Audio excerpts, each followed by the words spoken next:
إن الذين آمنوا وعملوا الصالحات كانت لهم جنات الفردوس نزلا خالدين فيها لا يبغون عنها حولا قل لو كان البحر مدادا لكلمات ربي لنفد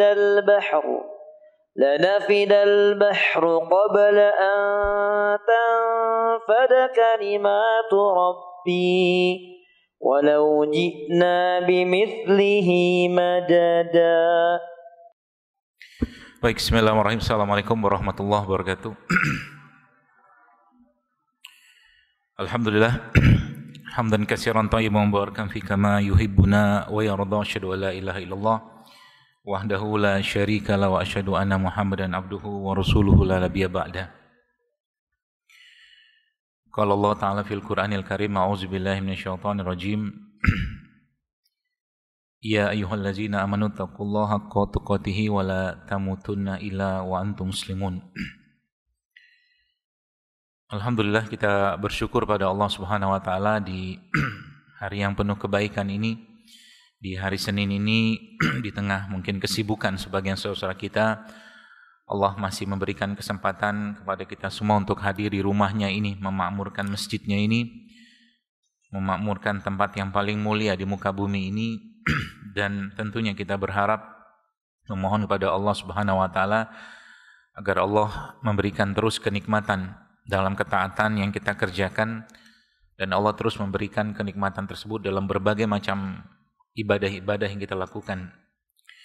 Karena sesungguhnya kehidupan di muka bumi atau kebahagiaan kita di muka bumi ini tidak lepas dan tidak jauh dari ketaatan kita pada Allah Subhanahu wa taala. Artinya, semakin taat seseorang, maka akan semakin bahagia hidupnya.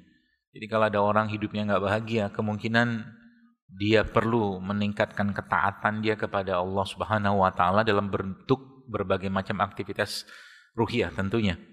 Ibadah mungkin atau aktivitas kebaikan. Jadi kalau kita sendiri merasakan itu, maka harus segera di-upgrade ya.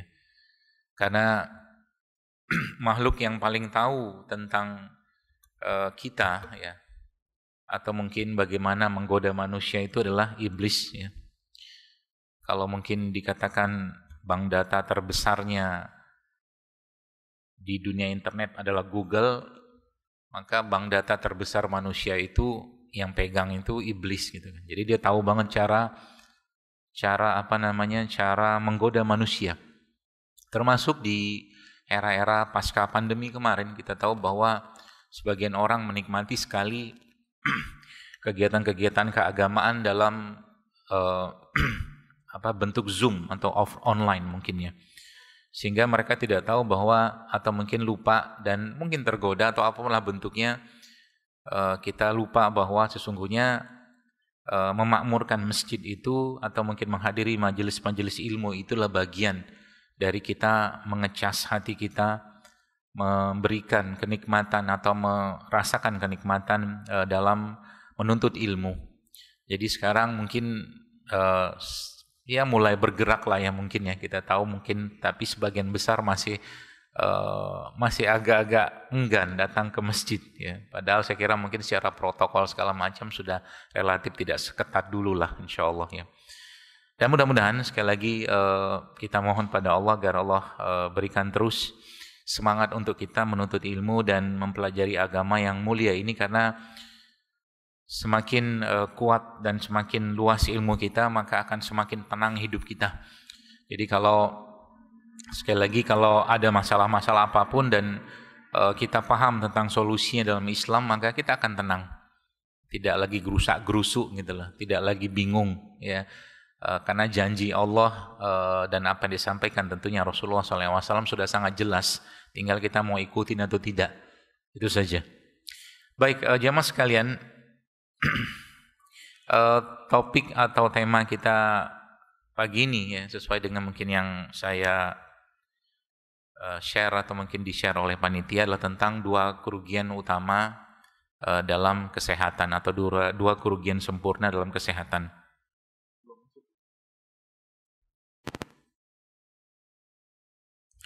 Baik, kita tahu bahwa Islam memberikan pedoman yang sangat-sangat jelas dan sempurna tentang kesehatan.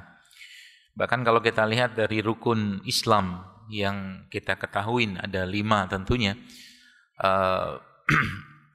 kaitan atau mungkin ibadah fisik dalam rukun Islam tersebut itu sangat jelas. Ya. Contoh mungkin kita tahu sholat merupakan salah satu kewajiban kita. Tapi sholat itu membutuhkan fisik yang kuat. Situ ada haji juga, ya. Kemudian ada puasa juga, dan itu membutuhkan katakanlah rukun Islam tadi itu, ya. Dia memerlukan fisik yang kuat untuk kita kerjakan. Itu sebabnya Nabi kita Muhammad SAW menjelaskan bahwa salah satu nikmat yang akan ditanya oleh Allah Subhanahu Wa Taala di antara 5 nikmat yang lain adalah nikmat sehat kita. Jadi sehatnya kita sebelum sakitnya kita itu akan ditanya, diminta pertanggungjawabannya oleh Allah Subhanahu Wa Taala. Maka jargon atau tagline yang sering saya sampaikan atau sering saya pakai adalah bahwa sehat yang kita dapatkan ini manfaatkanlah untuk ketaatan kepada Allah Subhanahu Wa Taala, karena urusan asam urat saja kalau sudah lagi naik atau kumat, sholat tuh nggak bisa loh, betul ya? Kalau lagi asam urat, ya. Asam urat muncul gitu ya, mau nekuin kaki itu ya Allah ya Rabbi, sakitnya minta ampun ya. Ya makanya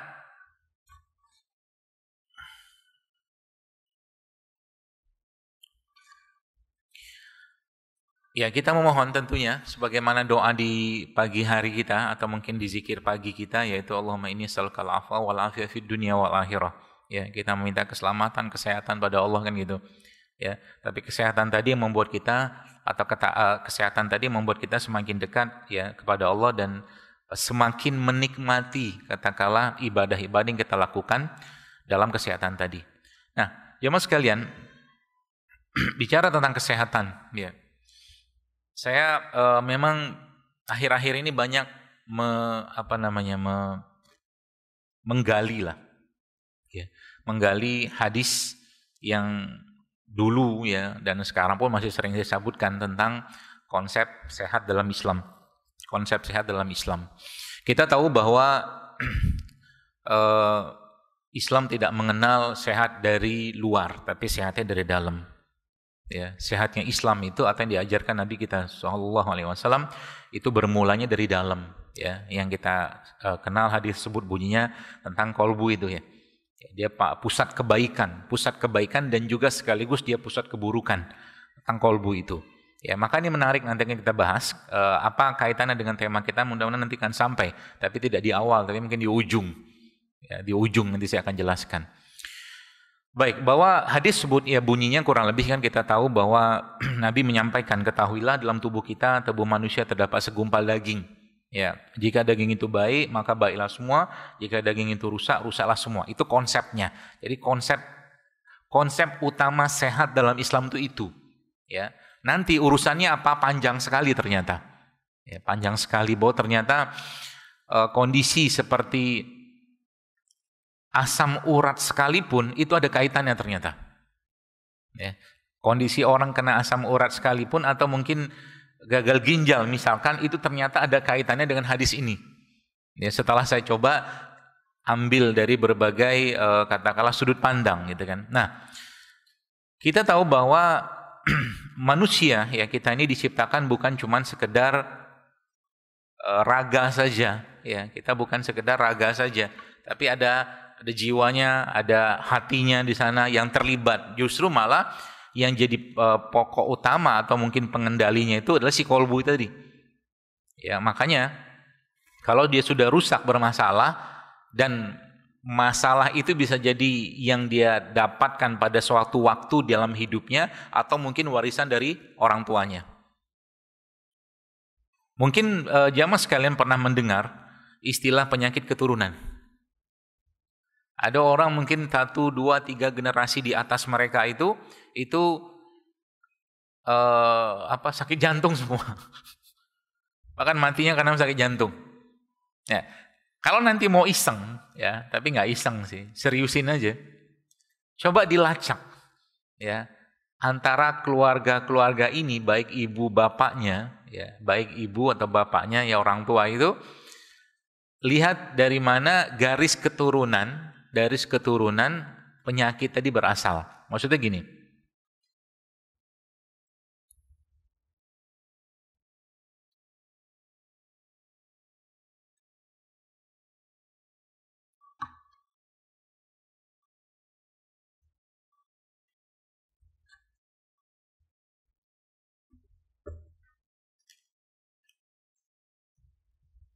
Masuk.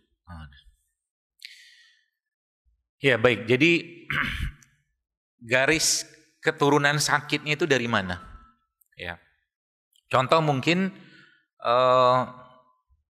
yang sakit jantung itu bapaknya gitu kan, atau mungkin ibunya.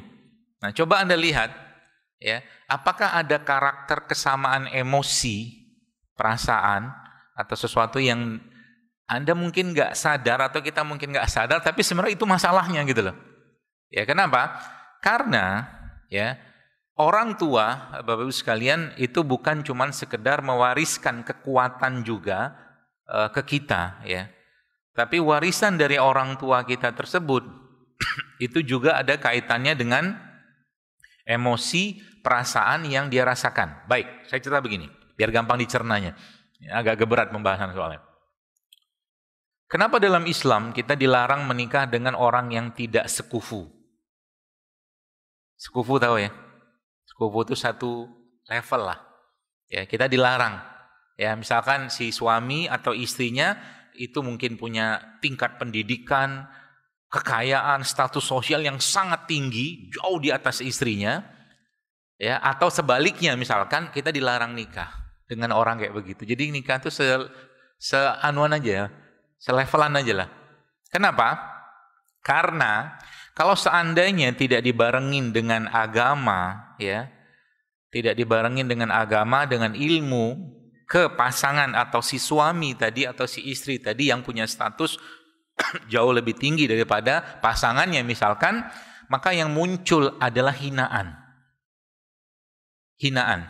Contoh, misal nih suaminya orang berada, berilmu, dari tingkat pendidikan yang besar. Kalau enggak, lagi-lagi kata kuncinya ada pada syariat atau agama atau ilmu. Kalau seandainya tidak ada kalimat atau hidayah taufik dari sang suami tadi, misalkan bisa jadi akan keluar, ya, bisa jadi akan keluar kata-kata yang, ya, yang kalau mungkin saya membahasakan di sini ya dalam bahasa saya pribadi, yang terlempar ain di situ, terlempar ain. Kenapa? Kalau tembok ini katakanlah saya lempar, pak gitu ya, saya lempar katakanlah bola biliar misalkan yang keras, pasti tembok itu berbekas. Ya, hati manusia ada yang katakanlah bahannya itu atau dindingnya itu seperti tembok, dilempar bekas, dilempar bekas, lempar bekas, itu lain. Paham ya? Dilempar bekas, masuk dasar kamu ini pak segala macam ke bekas tuh. Ya, beda kalau seandainya hatinya bukan tembok tapi karet. Kalau karet gimana? Mental. Mental. Makanya sebenarnya ngobatin kalau kita bicara sihir ya atau mungkin kiriman-kiriman segala macam gitu ya yang ya gitulah jin-jin segala macam tadi, tinggal kita menilai kekuatan hati kita, ya, membekaskah dia atau kita balikin lagi ke dia. Ya, kalau sudah balikin itu gimana caranya? Oh, gampang sebenarnya kalau ngerti, lagi-lagi kalau ngerti ilmunya. Ya.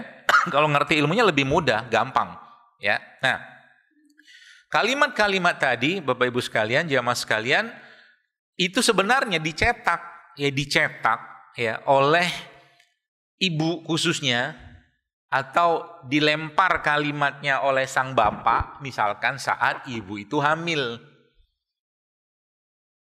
Ya, begitu ya. Jadi misalkan begini. Biar mudahnya begini saya ceritain. Saat ibu itu hamil, ya, atau mengandung bayi, ya. Teruslah dia misalkan itu kan curiga. nggak percayaan, pikirannya terus bekerja yang hubungannya sama curiga, nggak percayaan, baik dalam hal yang besar ataupun hal yang kecil, maka akan ada cetakan gen nggak percaya di anak. Cetakan gen yang berhubungan dengan nggak percayaan ini misalkan ke anaknya, itu nanti pada suatu hari kelak, lagi-lagi kalau tidak ada imbangan ilmu agama atau syariat di situ, dia akan menjadi penyakit yang kita sebut dengan penyakit keturunan. Paham ya? Nah, lalu hubungannya apa katakanlah dengan tadi saya katakan penyakit keturunan tadi? Ya salah satunya itu, ya. Dalam yang saya pelajari beberapa waktu belakangan ini, ya, manusia atau kita ini,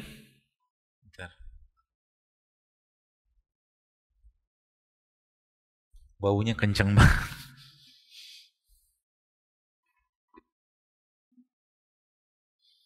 Ya, agak tenang dikit. Ada gorengan. Tidak apa-apa, nanti boleh makan gorengan. Saya ajarin cara makan gorengan yang benar. Baik. Jadi kaitannya, ya kaitan tadi, emosi tadi, ya dari orang tua tadi, ya sains pun telah membuktikan bahwa, tapi sains kan terbatas. Ya, contoh mungkin gini, ibu-ibu yang hamil atau bumil yang sedih terus-menerus misalkan, atau mungkin dia terterpa bahasanya itu emosi yang tertekan terus-menerus, maka anaknya akan menjadi anak yang lemah imunnya, bahasanya gitu. Dan itu ada risetnya. Jadi anaknya itu akan tertekan sistem imunnya ketika lahir nanti. Kenapa? Karena ada beban perasaan dalam ibu tadi berkaitan saat dia sedang hamil tadi. Ini kisahnya begini, ada salah satu kisah saya ceritakan sedikit. Saya suatu hari pernah ketemu dengan ibu-ibu, ya. Ibu-ibu dia lagi hamil sama suaminya pas satu hari di mall gitu kan, saya lagi sholat, habis sholat disamperin sama dia.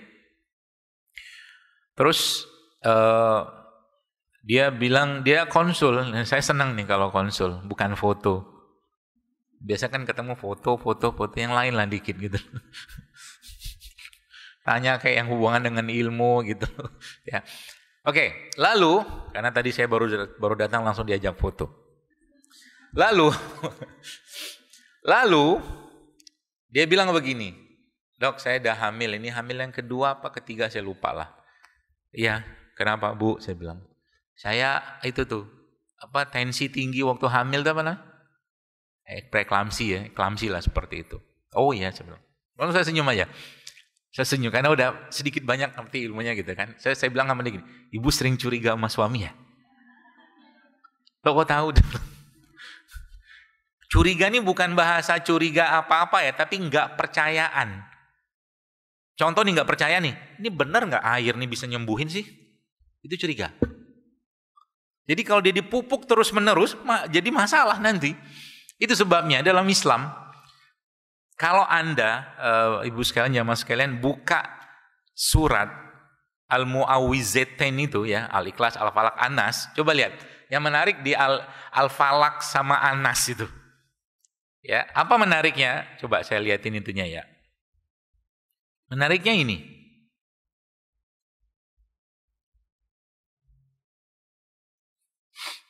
Kalau kita baca Al-Falaq, a'udzubillahi minasyaitonir rajim, bismillahirrahmanirrahim, qul a'udzu birabbil falaq, rabbil falaq. Ya, Rob yang menguasai subuh. Habis itu apa? Min syarri ma khalaq. Dari kejahatan. Jadi satu kali kita minta perlindungan kepada Allah sebagai Rob, tapi menarik di surat ini baru kita berlindungnya. Jadi kita nyebut Allah itu sekali di surat Al-Falaq untuk perlindungan keburukan di waktu subuh, kan gitu. Falaq. Tapi menarik ya di surat An-Nas, coba berapa kali kita minta perlindungan? Mari kita baca ya. Auzubillahi minasyaitonir rajim, bismillahirrahmanirrahim. Qul a'udzu birabbin nas, kali. Yang kedua berapa? Malikin nas, ilahin nas. 3 kali kita minta perlindungan Allah dari apa? Min syarril waswas. Paham ya? Jadi penyakit hati itu, waswas itu kita minta perlindungan 3 kali. Bukan 3 periode. 3 kali. Langsung ketawa. Itu urusan bapak-bapak di sana lah. 3 kali. Ya. A'udzubirabbin nas, malikin nas, ilahin nas, min syarril waswasil khannas. Dari kejahatan pembisik waswas. Karena itu bahaya banget gitu kan. Bahaya buat dia. Semakin itu dipelihara, semakin itu dirawat gitu kan, was-wasnya tadi pasti akan ada konsekuensi ke tentaranya kita. Kan jadi bilangin tadi. Hatinya itu panglimanya, kalau rajanya sakit, panglima sakit, maka otomatis tentara pasti sakit. Tidak mungkin enggak. Ya.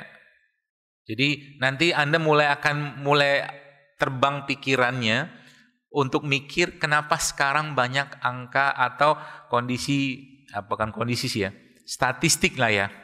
Nah, saya tunjukin dikit. Kok meningkat? Ada apa dengan kanker atau tumor? Ya, apalagi perempuan sekarang. Ya, tumor payudara, kista payudara, kanker payudara, kayak kacang goreng. Yang dulu ya, 30-40 tahun yang lalu, itu boleh dibilang nggak setinggi sekarang kasusnya. Kita tidak bicara tentang makanan, nggak. Tapi kita bicara tentang bagaimana kaitannya. Oh, ini yang bau ini. Bawang putihnya mantap. Ya, kita bicaranya tentang apa yang dirasakan atau emosi apa yang dirasakan oleh wanita-wanita zaman sekarang sehingga angka-angka ini berlimpah luar biasa peningkatannya. Ya, gitu. Nah, kembali ke cetakan tadi. Ya, kembali ke cetakan tadi. Jadi sebenarnya ya, kita bukan cuman sekedar mencetak kekuatan dari orang tua kita saja, tapi ada kelemahannya mereka, tentunya dengan segala hormat kita dan takzim kita tentunya kepada mereka, ya, pasti ada kelemahan yang mereka limpahkan atau mungkin teruskan kepada kita semua sebagai anak-anaknya. Ya. Nanti kaitan dengan makanan apa nanti kita akan jelaskan. Ya, Anda harus tahu lemahnya bapak Anda apa terhadap istrinya. Lemahnya istri atau dulu ibu Anda, ibu kita terhadap suami apa? Itu biasanya nanti relate dengan penyakitnya biasanya. Akan berhubungan dengan penyakitnya. Ya, supaya itu tidak terjadi di kita, maka ilmu yang mengangkatnya atau syariat yang memberi pedoman tentang itu semua. Ya. Seperti itu. Nah, berarti kesimpulan asal atau kesimpulan sederhananya di awal ini saya akan cerita apa? Oh, sebenarnya ada emosi di setiap organ yang emosi tersebut diwariskan. Ya, ada emosi di organ kita yang emosi tadi itu juga diwariskan oleh orang tua kita. Contoh. Ini kita tidak bahas tentang ilmu di luar atau mungkin yang saya pahami ya, saya cuma sampaikan apa yang saya pahami, ya, nggak usah dibentur-benturkan dengan ilmu yang lain. Ya, ketika seorang suami, ya, kena asam urat, ya, atau istri kena asam urat, ya, suami lebih gampang. Lalu sampai ke gagal ginjal sang suami tadi. Maka yang diobati nanti bisa jadi bukan suami tapi istrinya. Kenapa? Ternyata dari apa yang saya pahami, ginjal itu kaitannya sama harga diri. Harga diri. Semua sikap yang menunjukkan atau membuat si pasangan atau si orang tadi merasa tidak terhargai dirinya, pasti akan ada, bukan pasti, kemungkinan besar akan jatuhnya lemparan kalimat tadi ke organ ginjal. Paham seperti ini ya? Contoh begini. Si suami ini misalkan gitu ya, dia dari keluarga biasa aja misalkan. Dia menikah dengan seorang perempuan yang dari golongan berada segala macam lah, pokoknya di atas dia lah. Dan perempuan ini ya, atau wanita tadi menjadi istrinya tadi ternyata belum dibekali dengan ilmu agama. Jadi dia nggak tahu cara memperlakukan suami. Emang ada dalam agama cara memperlakukan suami? Ada? Ada. Caranya gimana? Caranya gimana memperlakukan suami? Pakai satu panduan hadis saja yang Nabi katakan, kalaulah kata Nabi ya sallallahu alaihi wasallam, manusia boleh bersujud dengan manusia, maka akan aku perintahkan suami untuk sujud di depan suaminya. Nah, berarti masih masih online. Ngetes dulu. Maka aku perintahkan istri untuk bersujud di depan suaminya. Gitu. Saya ada cerita ini ya. Tapi mungkin cerita ini 1001 kali ya. Jadi Alkisah, saya pernah dapat kisah itu waktu dalam obrolan apa kajian apa gitu. Ada seorang syekh gitu kan yang berangkat dari Indonesia habis ngisi kajian apa di Indonesia gitu. Lalu di pesawat itu dia ya satu sebaris-baris gitulah sama suami istri gitu kan, yang suaminya tuh tidur nyenyak sekali, istrinya tuh nungguin terus gitu kan. Terus akhirnya dia penasaran nih kenapa dia nggak istirahat, nggak tidur gitu loh. Syekh ini gitu. Akhirnya bertanyalah kepada si pasangan suami istri tadi, khususnya si istrinya. Kenapa? Ya saya menunggui dia sampai betul-betul terlelap tidur, dan kalau saya nggak tidur nggak apa-apa. Siapa tahu waktu dia sedang terbangun dia minta air. Saya mau ambil kesempatan untuk memberikan air itu kepada si suami saya gitu loh. Ini kan 1001 wanita kayak begini kan. Kebanyakan kan sudah tidur, duluan tidur istrinya daripada suami. Biasanya. Jangan tersinggung. Oke. Nah, panduannya itu. Maka ketika ada kaitan dengan lemparan, lontaran atau sikap yang membuat sang suami misalkan ya merasa tidak dihargai, ginjal pasti akan bermasalah.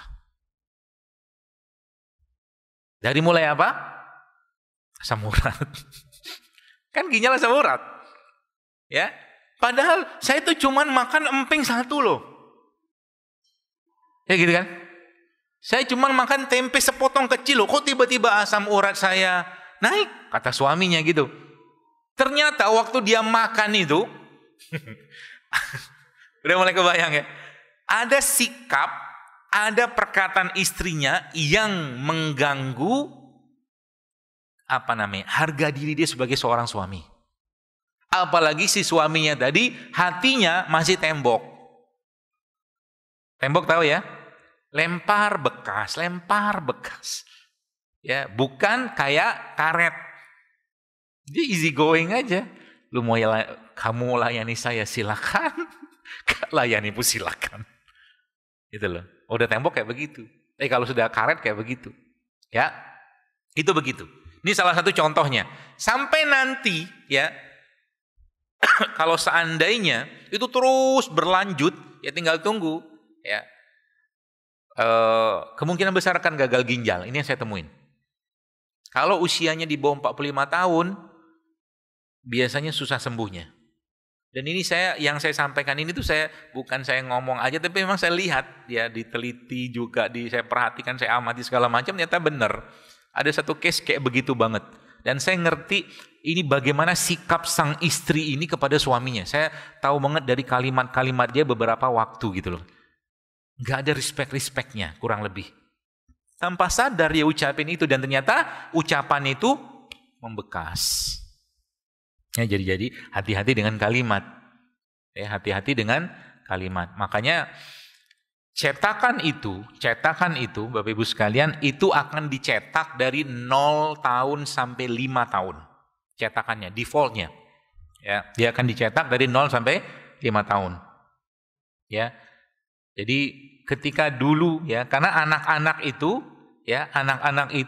dia tidak dia tidak berbicara dengan bahasa verbal atau bahasa komunikasi kayak kita, tapi dia bicara dengan bahasa hati, bahasa batin gitu loh. Contoh begini. Seorang bapak yang tiap hari kerja atau ibu yang tiap hari bekerja, ya. Ini penting nih. Lalu sekian lama mereka bekerja dan mereka lupa menunaikan haknya atau kewajibannya kepada anak berupa kasih sayang, maka suatu hari kelak anak ini akan nagih. Itu namanya zona pengasuhan. Ya. Kan saya mencari nafkah, saya mencari uang untuk keluarga. Ya, betul. Tapi anak itu punya hak kasih sayang dari kita sebagai orang tua. Lah kan pagi-pagi saya sudah udah berangkat segala macam dan sudah salaman segala macam. Oh, bisa jadi itu benar.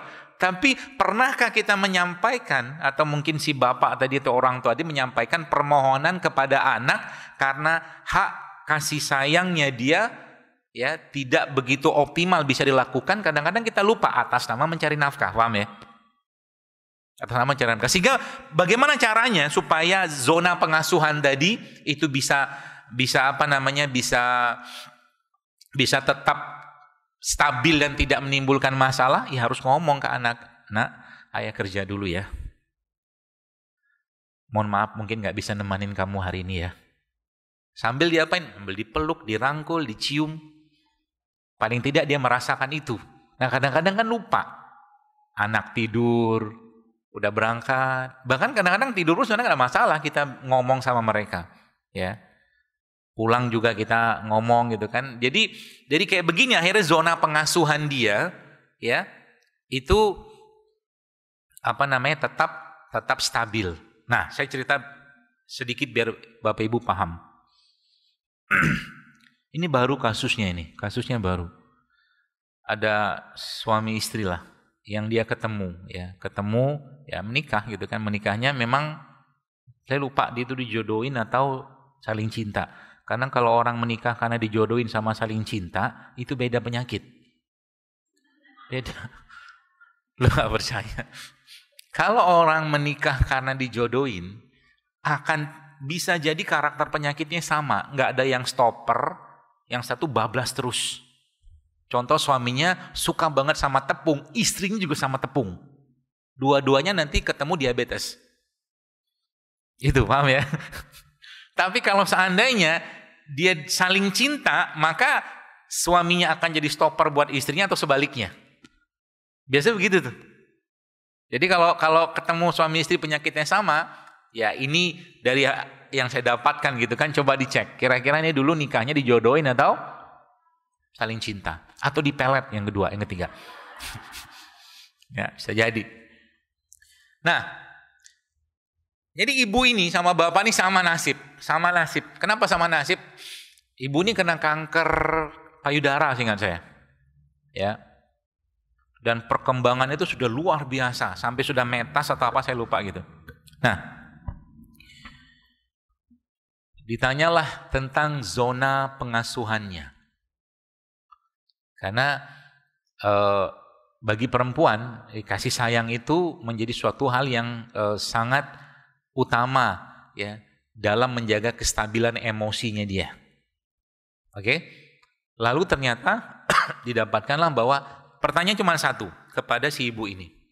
Waktu ibu kecil siapa yang ngasuh? Jawabannya bikin sedih gitu kan, yang ngasuh pembantu. Yang ngasuh pembantu. Kan gitu. Lalu apa hubungannya sama kanker? Ya kan?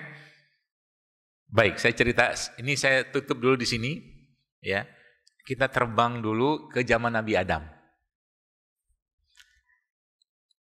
Kesalahan atau dosa pertama yang dilakukan oleh manusia, yang pertama kan dilakukan oleh bapak moyang kita Nabi Adam alaihissalam. Ya. Tentunya ini bagian dari takdir atau kehendak Allah kan gitu. Dan kesalahan itu hubungannya dengan makanan. Kan Nabi Adam makan. Ya, makan buah dari pohon itu. Ya, bukan buah khuldi ya. Ya, disebutkan dalam Quran syajaratul khuld kan gitu, tapi bukan buah khuldi. Nah, buah dari pohon itu. Nah, itu dosa atau kesalahan pertama. Kesalahan yang kedua apa? Atau dosa kedua apa? Dosa pembunuhan kan? Ya, dosa pembunuhan Kabil dan Habil. Kenapa Kabil membunuh Habil? Karena hasad, karena dendam, kan gitu, hasad lah mungkin ya. Nah ini jadi masalah sebenarnya ya. Jadi memang ternyata setelah kalau kita bongkar-bongkar ya tentang urusan hasad dendam itu tuh cikal bakal. Jadi hasad dendam itu dari yang saya pahami pelajari itu cikal bakal dari semua urusan tumor dan kanker. Confirm kalau saya. Semua kanker atau tumor ya itu biasanya kaitannya sama hasad dendam, atau kalau ada beberapa jenis tumor tertentu yang sifatnya lain tempat, itu biasanya yang jarang, itu biasanya kaitan dengan hal lain. Contoh, kemarin saya ketemu dengan, lihat ini, bukan kemarin lah, beberapa waktu yang lalu saya bertemu dengan seorang marbot di sebuah masjid ya, di mall lah. Ini tempat yang sama sebenarnya. Lalu dia tanya, alhamdulillah nggak foto juga. Dia konsul. Dia bilang gini, Ustaz, saya mau konsul. Oh iya, silakan. Saya ada kista di otak. Dia bilang, kista. Ini otak. Terus gimana ceritanya? Gini-gini macam. Oke. Karena saya sudah ngerti ilmunya, langsung pertanyaan saya itu sederhana ke dia. Bapak, antum ada masalah nggak dengan istri? Atau mungkin dengan bapak, ibu, atau dengan mertua, saya bilang. Masalah yang hubungannya dengan prinsip. Saya bilang gitu sama dia. Terus dia diam. Mau sedikit terharu biru gitu kan. Kayaknya mau nangis gitu. Lalu akhirnya dia cerita. Jadi itu 10 tahun tinggal di rumah mertua. Ya, tinggal di rumah mertua.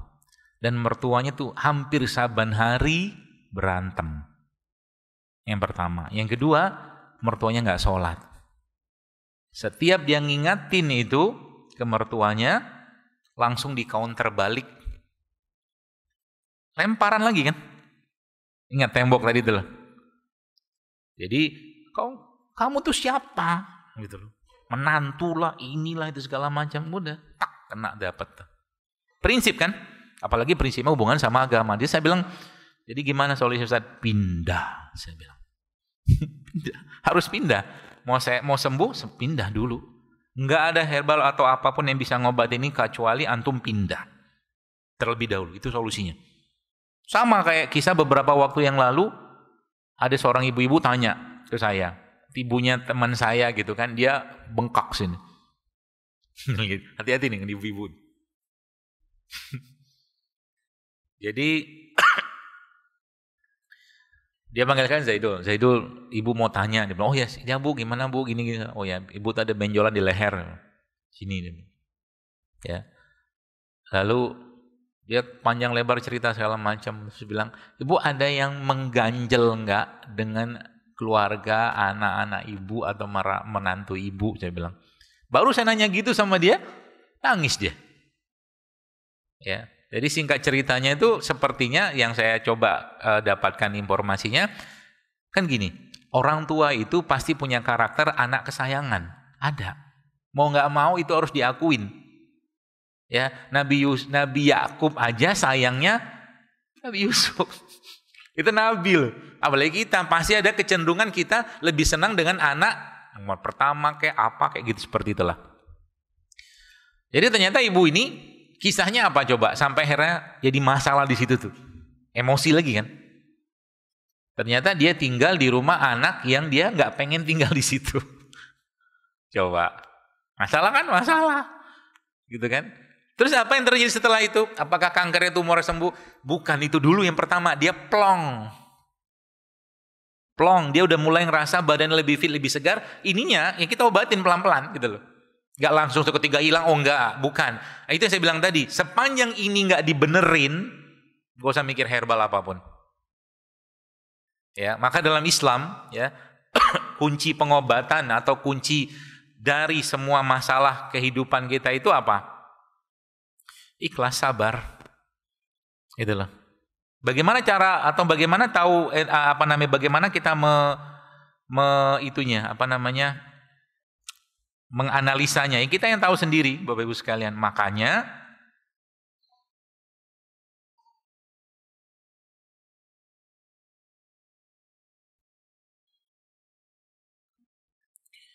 Kita tahu ya ada hadis atau mungkin riwayat yang mungkin Bapak Ibu pernah dengar riwayat ini gitu kan. Riwayat Anas bin Malik saat itu dalam satu halaqah tiba-tiba Rasulullah berkata, sebentar lagi akan lewat seorang calon penghuni surga. Ya. Kan riwayat ini sering banget kita baca kan. Jadi ternyata ada sahabat yang akhirnya memutuskan untuk nginep di rumah orang tadi. Ini ada apa sebenarnya dengan amalan orang ini gitu loh. Kok bisa dilabelin Nabi calon penghuni surga? Ternyata waktu dia nginep di rumah orang tadi ngelihat biasa banget ibadahnya. Tapi yang jadi itunya apa? Yang jadi poinnya apa? Ini lihat kalimat yang terakhir. Dia bilang begini. Hanya saja selama ini dia bilang aku tidak pernah merasa dongkol dan dendam. Lihat. Kepada seorang pun dari kaum muslimin serta tidak pernah lihat dendam hasad. Serta tidak pernah menyimpan rasa hasad terhadap kebaikan seorang pun yang Allah berikan kepadanya. Jadi inilah amalanmu, kata si Abdullah tadi. Seperti itu. Ya. Maka dalam Islam kan ada doanya. Allahumma ati nafsi taqwaha wa zakkiha anta khairu man zakkaha anta waliyuha wa maulaha. Ya. Kita minta pada Allah, ya Allah, sucikan hatiku, bersihkan hatiku, ya, hilangkan penyakit-penyakit hatiku. Termasuk juga ketika Bapak Ibu sekalian kita baca Quran ya. Kita baca Quran ya.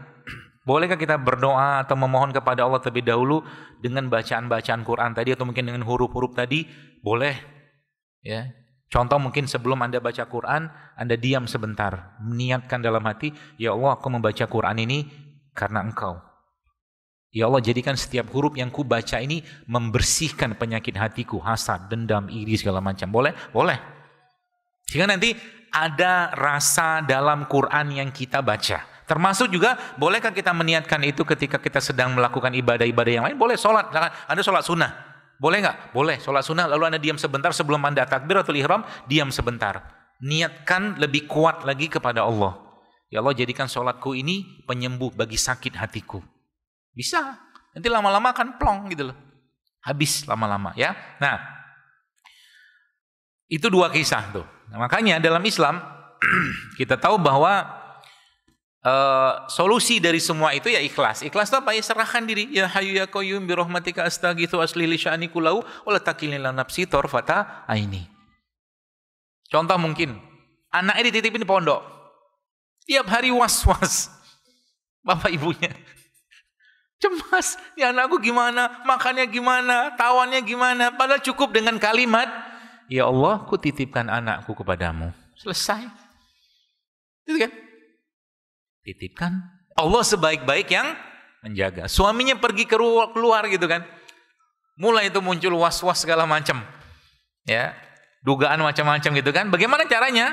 Lawan. Dengan cara apa? Ya sampaikan pada Allah, ya Allah, ku titipkan suamiku kepadamu. Ya, kalaulah seandainya misalkan gitu kan, ada hal-hal yang nauzubillah terjadi pada dia, ya kita sudah serahkan sama Allah sehingga apa? Kita udah pasrah gitu loh. Mau ngapain lagi coba? Enggak bisa ngapa-ngapain memang kita. Ya. Makanya kan doa itu kan pagi-pagi kita baca tuh, ya hayyu ya qayyum bi rahmatika astaghitsu aslih li sya'ni kullahu la takilni la nafsi tarfata ini. Ya Allah, jangan serahkan urusanku ini kepadaku sekejap pun. Engkau yang ngurus semua. Orang kita bisa ngapa-ngapain kok. Ya, seperti itu. Jadi ikhlas, sabar. Ya, nah contoh kayak begini nih. Ini penerapan dalam urusan makanan. Misalkan, kurma. Hadis kan jelas. Misalkan, makan 7 butir kurma ajwa tiap hari, kata Nabi SAW, maka dia akan terhindar dari racun dan sihir. Kalau diimani. Kalau was-was, cemas dan mikir berbagai macam hal yang kurma kan gula semua. Boro-boro racun sihir. Paham maksudnya? Diabetes iya. Diabetesnya berapa? 1 aja bisa naik gula darahnya, serius. 1 kurma aja. Ya, maka saya bilang tadi kan saya bilang, jadi kalau mau makan gorengan tolong jangan curiga. Berarti dokter boleh makan ngaji nyuruh makan gorengan? Saya bilang kan, saya emang nyuruh makan gorengan kan enggak. Ya. Tapi kan ada akal. Kita punya akal, kita punya iman. Nah, baru kita masuk ke situ pembahasannya. Nah, ya, bagaimana caranya? Lihat. Ini hubungan apa dengan urusan makanan? Manusia itu, kata Nabi, sebelum itu, gini. Kita diciptakan Allah dalam fitrah. Kita udah ngerti mana yang baik, mana yang buruk, kita udah paham. Tenang aja. Ya. Tapi Islam memberikan pedoman yang jelas banget tentang itu. Ya. Nah, makanya Nabi menjelaskan bahwa kebaikan itu apa, ya. Salah satunya adalah kebaikan itu atau pahala, ya kebaikan lah tentunya, itu sesuatu yang membuatmu atau menenangkan jiwamu. Jadi kalau kita kerjakan tenang kita. Sebaliknya juga dosa. Dosa juga bukan sebaliknya, sebaliknya dari kalimat pahala atau kebaikan tadi. Kata Nabi SAW, dosa itu adalah sesuatu yang meresahkan jiwamu dan kamu tidak suka itu dilihat manusia. Oke? Lalu dalam hadis yang lain, ya, seorang sahabat bertanya pada Nabi SAW, saya pernah datang kepada Rasulullah SAW, lalu beliau bersabda, apakah kamu datang untuk menanyakan kebaikan? Saya menjawab iya. Lalu beliau bersabda, mintalah pendapat dari hatimu, kata Nabi SAW. Kebaikan itu adalah yang membuat jiwamu dan hatimu tenang karenanya. Sedangkan dosa adalah apa yang meresahkan jiwa dan menimbulkan keraguan dalam dada, meskipun orang-orang yang memberi fatwa kepadamu dan mereka membenarkannya. Ya, ini kondisi hadis ini relate banget sama sekarang. Kadang-kadang orang pikir itu benar, orang bilang itu benar, tapi sebenarnya nggak benar, gitu loh. Ya makanya kan hadis ini menjelaskan mintalah fatwa ke hatimu, jaga benar-benar hatinya. Oke, nah artinya apa? Defaultnya kita, Bapak Ibu sekalian, defaultnya kita paham mana yang benar, mana yang salah, paham? Manusia itu sudah dicetakannya, Allah udah cetak. Ibarat kata cetakan fisiknya ada, umur sekian itu tumbuh gigi, umur sekian tumbuh mulut, umur sekian, begitulah cetakannya. Tapi cetakan ini juga sama, cetakan hati kita juga sama. Pada usia anak-anak 35 tahun dia bisa, mohon maaf, gak pakai baju, keliling-keliling main di halaman rumah. Kenapa? Belum masuk itu instalasi malunya. Tapi udah masuk ke umur tamyiz, ya. 7 tahun ke atas dia sudah mulai ada rasa malu yang Allah masukkan dalam dirinya. Itu cetakannya begitu. Sampai dia terus dewasa, sampai dia akhirnya punya rasa malu, mulai berkembang pikirannya, perasaannya. Makanya tamyiz itu, ya usia tamyiz itu usia yang sudah bisa membedakan baik dan salah, benar dan salah. Itu tamyiz. Ya. Nah, ini konsepnya. Nah, makanya kita lihat tadi bicaranya tentang hati kan gitu. Nah, hubungan apa sama makanan? Nanti kita akan bahas. Jadi Allah Subhanahu wa taala sebenarnya sudah memberikan banyak sekali, Bapak Ibu sekalian, perintahnya kepada kita berkaitan dengan perintah makan. Oke? Berkaitan dengan perintah makan. Makan itu seperti apa? Makan yang baik itu kayak apa? Sudah diberikan perintah dalam Al-Qur'an. Apa kalimatnya Allah itu? Selalu ada kata-kata halal, baik, halal, baik. Selalu begitu. Artinya perintahnya itu adalah makanlah yang halal, lagi baik, dan jangan berlebihan. Itu kan perintah defaultnya. Ya, meskipun kalau dilanggar perintahnya apa? Dosa? Enggak dosa. Ya, tapi ada tapinya, kita melanggar fitrah itu gitu loh. Ya. Jadi surat Al-Maidah ada, surat Al-Baqarah ada, ya An-Nahl juga ada. Halal, baik, jangan berlebihan dan syukurin. Ya, itu kuncinya. Nah, kita lihat. Lalu ada hubungan apa dengan ini semua? Dengan apa tuh namanya? Dengan Islam, dengan agama, dengan syariat seperti itu. Nah, ini menarik. Para sahabat itu, Bapak sekalian, salah satunya adalah Anas bin Malik radhiyallahu anhu. Itu mereka ini kan adalah orang yang ketika ada sesuatu yang mereka lihat dari Nabi, langsung mereka kerjakan seketika itu juga. Ya, kenapa? Karena saking cintanya dan saking berimannya mereka dengan Nabi, dengan Islam, dengan Rasulullah SAW tentunya. Ya, salah satu contohnya apa? Dia mengatakan, aku pernah melihat Rasulullah SAW mencari-cari labu di sekitar nampan, dan ternyata Nabi itu suka banget dengan labu. Anas bin Malik dulunya nggak suka labu, tapi gara-gara ngelihat Nabinya suka labu, tiap hari dia nggak pernah tinggalan makan labu.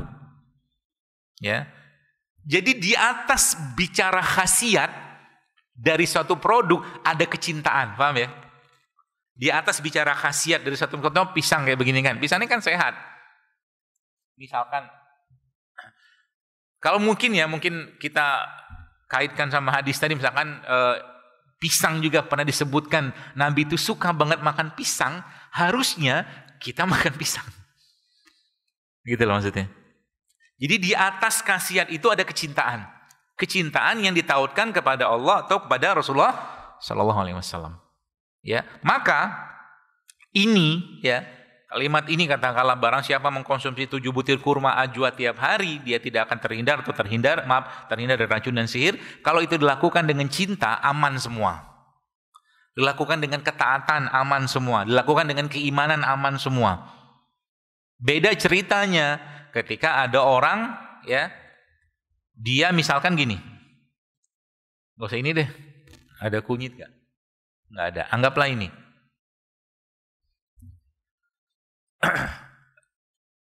Ini kan kelapa. Ya, kelapa ini salah satu ciptaannya Allah. Halal, insya Allah kalau kita beli dengan dengan harta yang halal, baik tentunya, toib juga. Tapi kalau kelapa ini dimakan dengan was-was atau diminum dengan was-was, jadi masalah dia.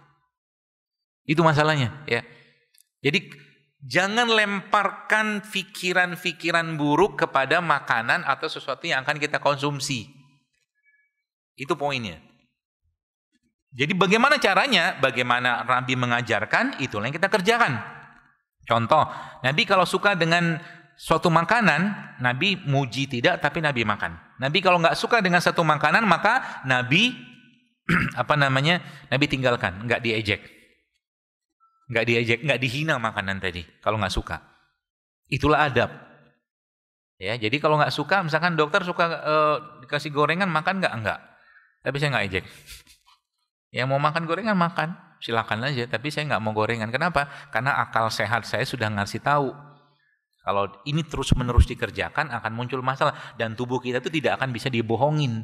Perintahnya adalah halal, baik, jangan berlebihan. Gorengan itu semua orang sudah tahu nggak sehat, kata gitu. Ya kan gitu kan? Ketika terus-menerus dikerjakan, memang dia tidak akan memberikan efek langsung pada saat itu, tapi untuk efek jangka panjang pasti akan terjadi. Bisa dideteksi? Bisa. Ya, bisa dilihat, bisa. Ya, bukan di lab, pemeriksaan segala macam ketahuan. Ya, pasti akan muncul tanda-tanda itu, ya. Nah, jadi perintah halal ya, perintah halal baik tadi itu Bapak Ibu sekalian ya menjadi perintah utamanya kita buat tubuh kita. Ya. Nah, contoh mungkin dalam hal pengobatan. Bagaimana cara mendapatkan efek dari bekam atau hijamah itu secara optimal? Maka Anda harus yakini dulu hadisnya. Kita harus pahami dulu, cerna dulu, bahkan masukkan rasa cinta kita kepada bekam tadi. Baru dia bisa memberikan efek yang optimal. Ya, ada ilmunya di situ. Bagaimana taunya atau bagaimana caranya? Ya pelajari, mungkin baca, mungkin bekam tuh efeknya apa segala macam, dan perjalanan Nabi, katakanlah hadis-hadis tentang bekam tuh kayak apa, kita buka semua kitab-kitabnya, nanti akan ketemu tuh sampai pada titik kita meyakini banget tentang bekam itu. Ya seperti itu. Misalkan, ya, nanti contohnya nih begini. Dari Asim bin Umar bin Khattadah radhiyallahu anhu, dia memberitahukan bahwa Jabir bin Abdullah radhiyallahu anhu pernah menjenguk Al-Muqni radhiyallahu anhu. Dia bercerita, aku tidak sembuh sehingga aku berbekam, karena aku sesungguhnya pernah mendengar Rasulullah SAW bersabda, sesungguhnya di dalamnya terdapat kesembuhan. Ini kan keyakinan. Jadi sebenarnya kalau hatinya sudah tenang, sudah kuat imannya, obat penyakit apapun tuh simple, Bu, serius. Kata kunci tadi kan saya jelaskan di awal. Ikhlaskan dulu, sabarkan dulu diri kita. Baik sangkakan dulu. Karena sekarang misalkan begini, saya pernah ceritakan begini. Atau mungkin saya pernah share. Kita ini ya, kalau kita dibeli pilihan antara makan sama tidak makan atau makan sama puasa, maka kita pasti akan milih makan. Karena memang kondisi kita atau mungkin karakter kita manusia ya, maunya yang senang-senang terus gitu kan. Tapi bayangkan kalau seandainya makan terus-menerus, apa yang terjadi? Pasti akan sakit. Bagaimana caranya Allah untuk membuat kita berhenti makan? Ya. Kenapa? Karena ternyata berhenti makan, mengurangi makan itu efeknya luar biasa. Menurut penelitian, ada autofagi, apoptosis, segala macam efek anti-aging yang terjadi ketika orang mengurangi makan. Ya. Bagaimana caranya Allah menghentikan kita makan? Ya dengan syariat. Yang pertama dengan puasa Ramadan. Yang kedua dengan cara apa? Dengan kasih sayangnya Allah. Apa caranya? Allah tarik selera makan kita. Allah tarik selera di lidah kita, sakitlah kita. Disuruh berhenti makan gak mau, sakit. Akhirnya kan? Disuruh tidur, nabinya tidur, kitanya bangun, nabinya bangun, kitanya tidur, gak mau, akhirnya apa? Dibikin sakit sama Allah. Supaya apa? Banyak tidurnya. Makanya orang sakit kan dua itu dikerjain. Banyak tidur sama sedikit makan. Kan itu kan dua pondasi utama kesehatan. Ya, tidur yang cukup dan makan yang dikurangi itu pondasi utama sebenarnya. Tapi karena ya kita nggak ngerjain itu, bandel, udah dikasih tahu ini nggak sehat segala macam, udah dikasih tahu katakanlah jam begadangnya dikurangi, masih juga dikerjain, Allah bikin sakit, udah selesai. Polanya tuh kayak begitu. Ya. Nah, Bapak Ibu sekalian, jadi kembali ya ke itu tadi ya. Kembali ke pembahasan awal kita tadi. Ya, tentang jadi masalah kita itu apa sebenarnya? Ya, ini masalah kan di sini, di hati itu. Makanya dalam Islam, Nabi itu melarang kita atau Allah melarang kita menyimpan itu. Contoh mungkin dalam surat Al-Hujurat ini, ya. Allah memberikan peringatan atau mungkin informasi kepada kita, jauhilah kebanyakan prasangka. Ya, jauhilah kebanyakan prasangka. Kenapa? Itu dosa, kata Nabi gitu kan. Apalagi tadi kaitannya sama hasad atau dendam, ya. Hasad atau dendam itu ternyata itu menjadi sebuah hal yang nih, lihat.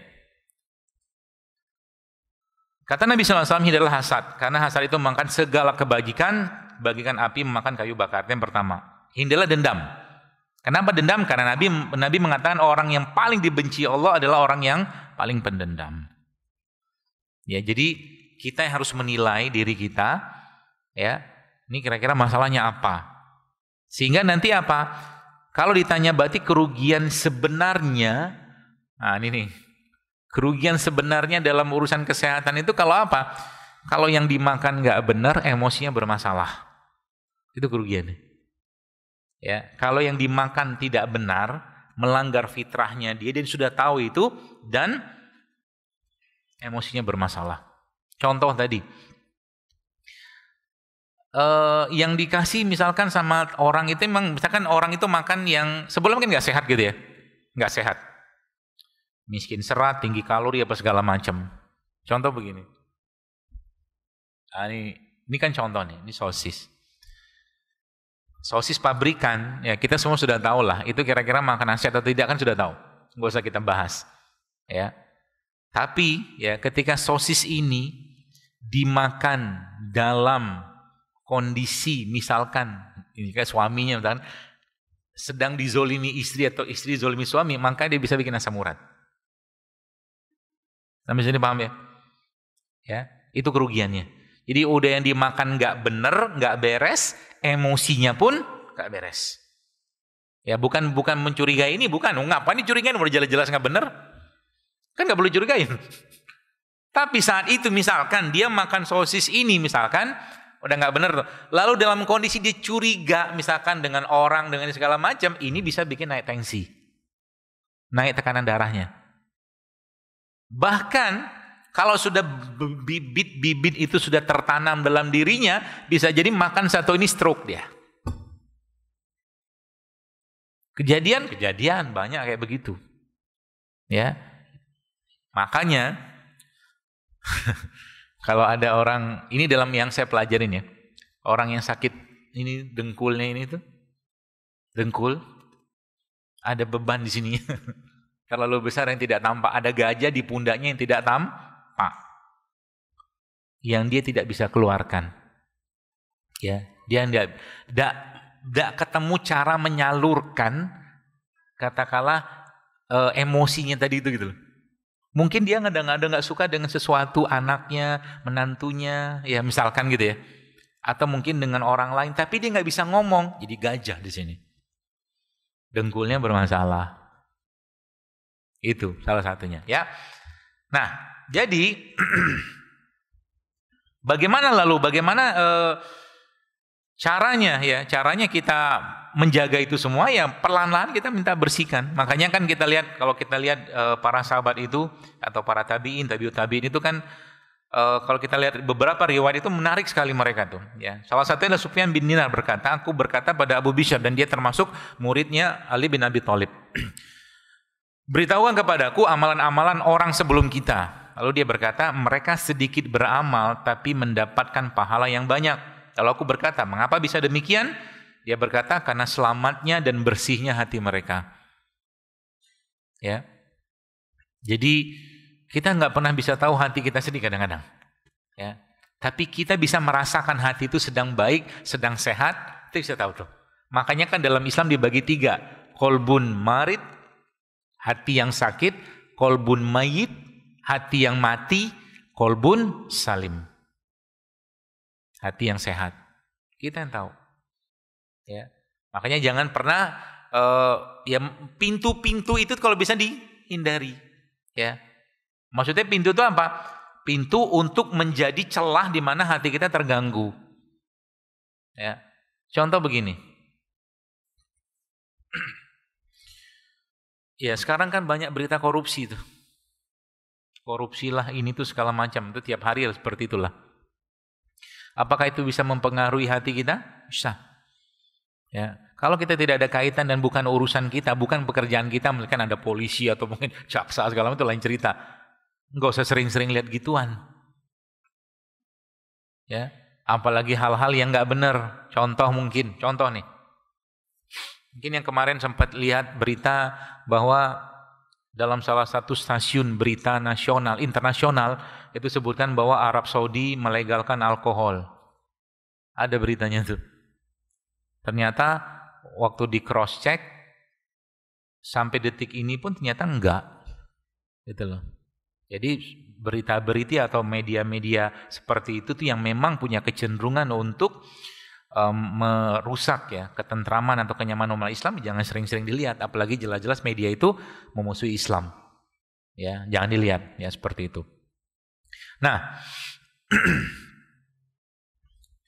bahkan disebutkan ya di riwayat Abdullah bin Amr bin As, beliau berkata Rasulullah SAW pernah ditanya, siapakah orang yang paling utama? Setiap orang yang bersih hatinya dan benar ucapannya. Ada lihat nggak kemarin ibu-ibu yang meninggal lagi khatmil Quran itu? Kira-kira Allah salah pilih nggak ibu itu? Gak mungkin salah pilih. Mati dalam kondisi sedang membaca Quran, bahkan baca kalimat tauhid la ilaha illallah kan? Gak mungkin salah pilih. Makanya lagi-lagi saya katakan, salah satu kunci bagaimana menjaga hati tadi itu ya tadi. Tiap hari kita bersihkan dengan cara memaafkan. Ya Allah, aku maafkan semua orang yang pernah menyakitiku, menzolimiku, selesai. Toh juga kalau seandainya kita nggak maafin, kenapa? Kalau nggak dimaafin juga masalah itu akan jadi penyakit gitu loh. Maaf, ikhlas, sabar. Ya. Jadi saya lupa tadi yang kisahnya ibu tadi itu. Kanker tadi itu kan sebenarnya kan ujung-ujungnya apa kan? Dendam sama orang tua, dendam sama bapaknya.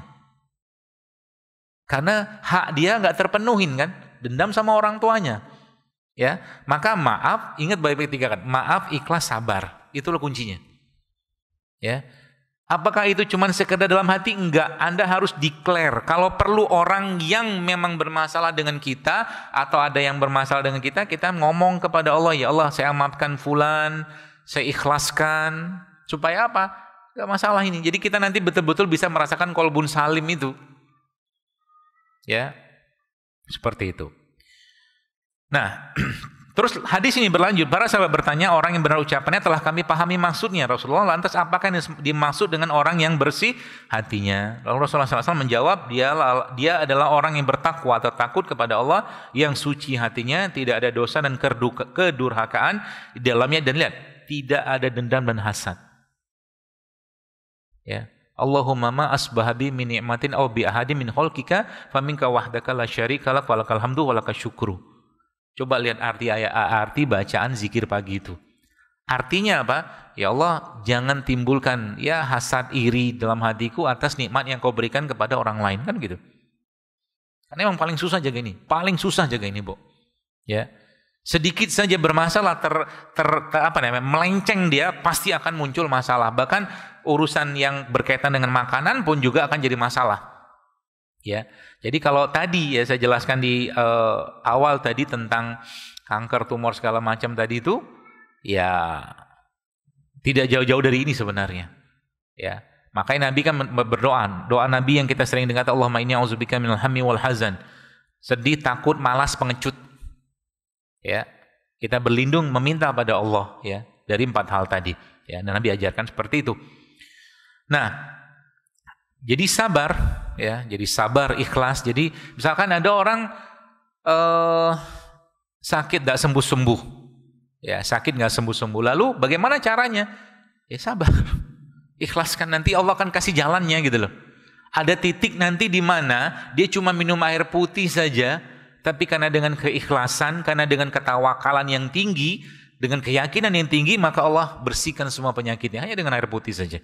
Tidak heran kita tahu bahwa salah satu ulama besar Ibnu Qayyim al-Jauziyah pernah sebutkan dia pernah demam, lalu dia berada di sekitar Masjidil Haram, lalu dia minum air Zam-Zam. Selesai minum air Zam-Zam, turunlah demamnya.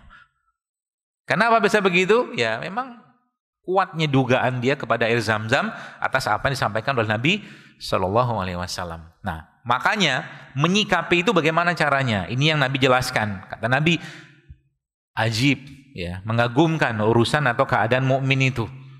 Kalau dia dapat nikmat dia bersyukur, dapat ujian dia bersabar. Dua-duanya baik. Ya, dua-duanya baik. Dapat nikmat bersyukur, dapat ujian bersabar. Ya, itu caranya. Sehingga nanti apa? Pengobatan yang kita kerjakan itu akan sangat mudah sekali Bapak sekalian. Ya, sangat mudah sekali. Kalau apa? Dendamnya dihilangin, hasadnya dihilangin, curiga dihilangin, kita mulai mendidik lisan kita. Karena Nabi sudah menjelaskan ada 2 lubang yang sering memberikan atau membuat orang itu masuk ke dalam neraka, yaitu lubang mulut sama lubang kemaluan. Ya, lubang mulut dan lubang kemaluan. Maka jaga lisan, enggak perlu ngomong, diam. Enggak perlu ngomong, diam. Diam aja, lebih baik diam, ya, seperti itu. Dan pertanyaannya, obatnya apa? Ya, obatnya apa? Kan Allah sudah jelaskan dalam surat Al-Isra itu, wa nunazzilu minal Qur'an ma huwa syifaa rahmatul lil mu'minin wa la yazidu zalimina illa khasara. Kami jadikan Al-Qur'an itu sebagai syifa, obat. Jadi bagaimana caranya supaya kita kembali ke settingan default tadi? Ya banyakin baca Qur'annya, sehingga nanti Al-Qur'an itu membersihkan sedikit demi sedikit ya masalah-masalah di hati kita, penyakit-penyakit hati kita, sampai nanti kita bisa betul-betul merasakan ya nikmatnya ibadah itu. Karena sekarang ibadah itu seperti kehilangan rasa. Banyak orang dalam ibadahnya seperti kehilangan rasa. Ya, kalau Anda mau lihat, ada salah satu syekh. Beliau ini dulunya imam di Masjid Kuba, tapi sekarang sudah enggak lagi, namanya Syekh Soleh Moghamsi. Nanti kalau di YouTube ada itu. Orang ini Bu sekalian, kalau Anda lihat di apa kajian-kajian beliau itu di YouTube, ada yang terjemahan juga ada itu. Itu baru memulai alhamdulillah nahmadu wa nangis dia. Baru ngomong sedikit yang kira-kira berhubungan dengan siksa rahmat Allah, meneteskan air mata, dia duduk sebentar gitu. Begitu tuh. Apakah nangis itu salah satu bentuk hati yang bersih? Bisa jadi. Bisa jadi. Ya, menangis ya. Dan itu bentuk salah satu penyaluran emosi yang paling mudah. Nangis. Kapan nangisnya? Paling enak waktu sujud. Jadi waktu sujud itu, nih saya kasih tahu resepnya. Ya. Kan kata Nabi SAW bahwa Allah menjelaskan juga bahwa saat terdekat seorang hamba itu adalah sekata sujudnya. Itu kata Rasulullah ya. Hadisnya begitu. Nah, bagaimana caranya supaya kita bisa tumpahkan itu semua? Ya waktu sujudnya dilamain. Waktu sujudnya dilamain. Terus waktu sujud ngapain? Kan ada doa waktu sujud tuh kita bisa baca Subhana Rabbiyal A'la kan gitu. Apakah kita bisa baca yang lain selain itu? Bisa, kalau Anda bisa atau ingat atau hafal doa bahasa Arab. Boleh. Tumpahin aja di sujud. Ya. Laporin semua sama Allah, adukan semua sama Allah waktu sujud. Terus kalau nggak bisa doa, hafal banyak doa bahasa Arab, gimana? Ngomong dalam hati. Ngomong pakai bahasa kita. Ya Allah, aku susah banget lihat anakku, ya Allah. Misalkan, aku susah lihat suamiku, ya Allah, tolong uruskan. Gitu ngomong aja sama Allah waktu sujud itu. Ya. Tambahkan dengan doa-doa yang lain. Termasuk juga, ya Allah, jika ada hasad, dendam dalam hatiku, bersihkan, ya Allah. Ngomong. Nanti efeknya kalau udah emosi itu sudah mengalir, nggak terbendung, jadi mulai teletabis dia. Berlinangan air matanya. Plong gitu rasanya. Ya. Kalau bisa jangan ketahuan orang. Ya. Jadi Anda harus punya me time sendiri sama Allah. Anak enggak lihat, suami enggak lihat atau istri enggak lihat. Ya. Karena sahabat tuh begitu dulu. Jadi mereka tuh kalau ketahuan orang nangis, pura-pura dibilang lagi pilek. Gitu. Enggak mau ketahuan orang karena enggak nikmat jadinya. Karena nangis pun nanti lama-lama kalau iblisnya masuk bisa jadi riya juga di situ. Ya, jadi cari waktu kita bersama Allah. Ya, makanya beban sesungguhnya sebenarnya bukan beban fisik, tapi beban emosi. Ya, beban emosi yang tersumbat dalam hati dan syariat Allah memberikan solusi menyelesaikannya. Ya, seperti itu. Itu sebabnya ya kita ini manusia. Dok, saya sudah baca Quran, saya sudah sedekah, tapi belum hilang juga rasa ini. Mungkin Anda perlu healing.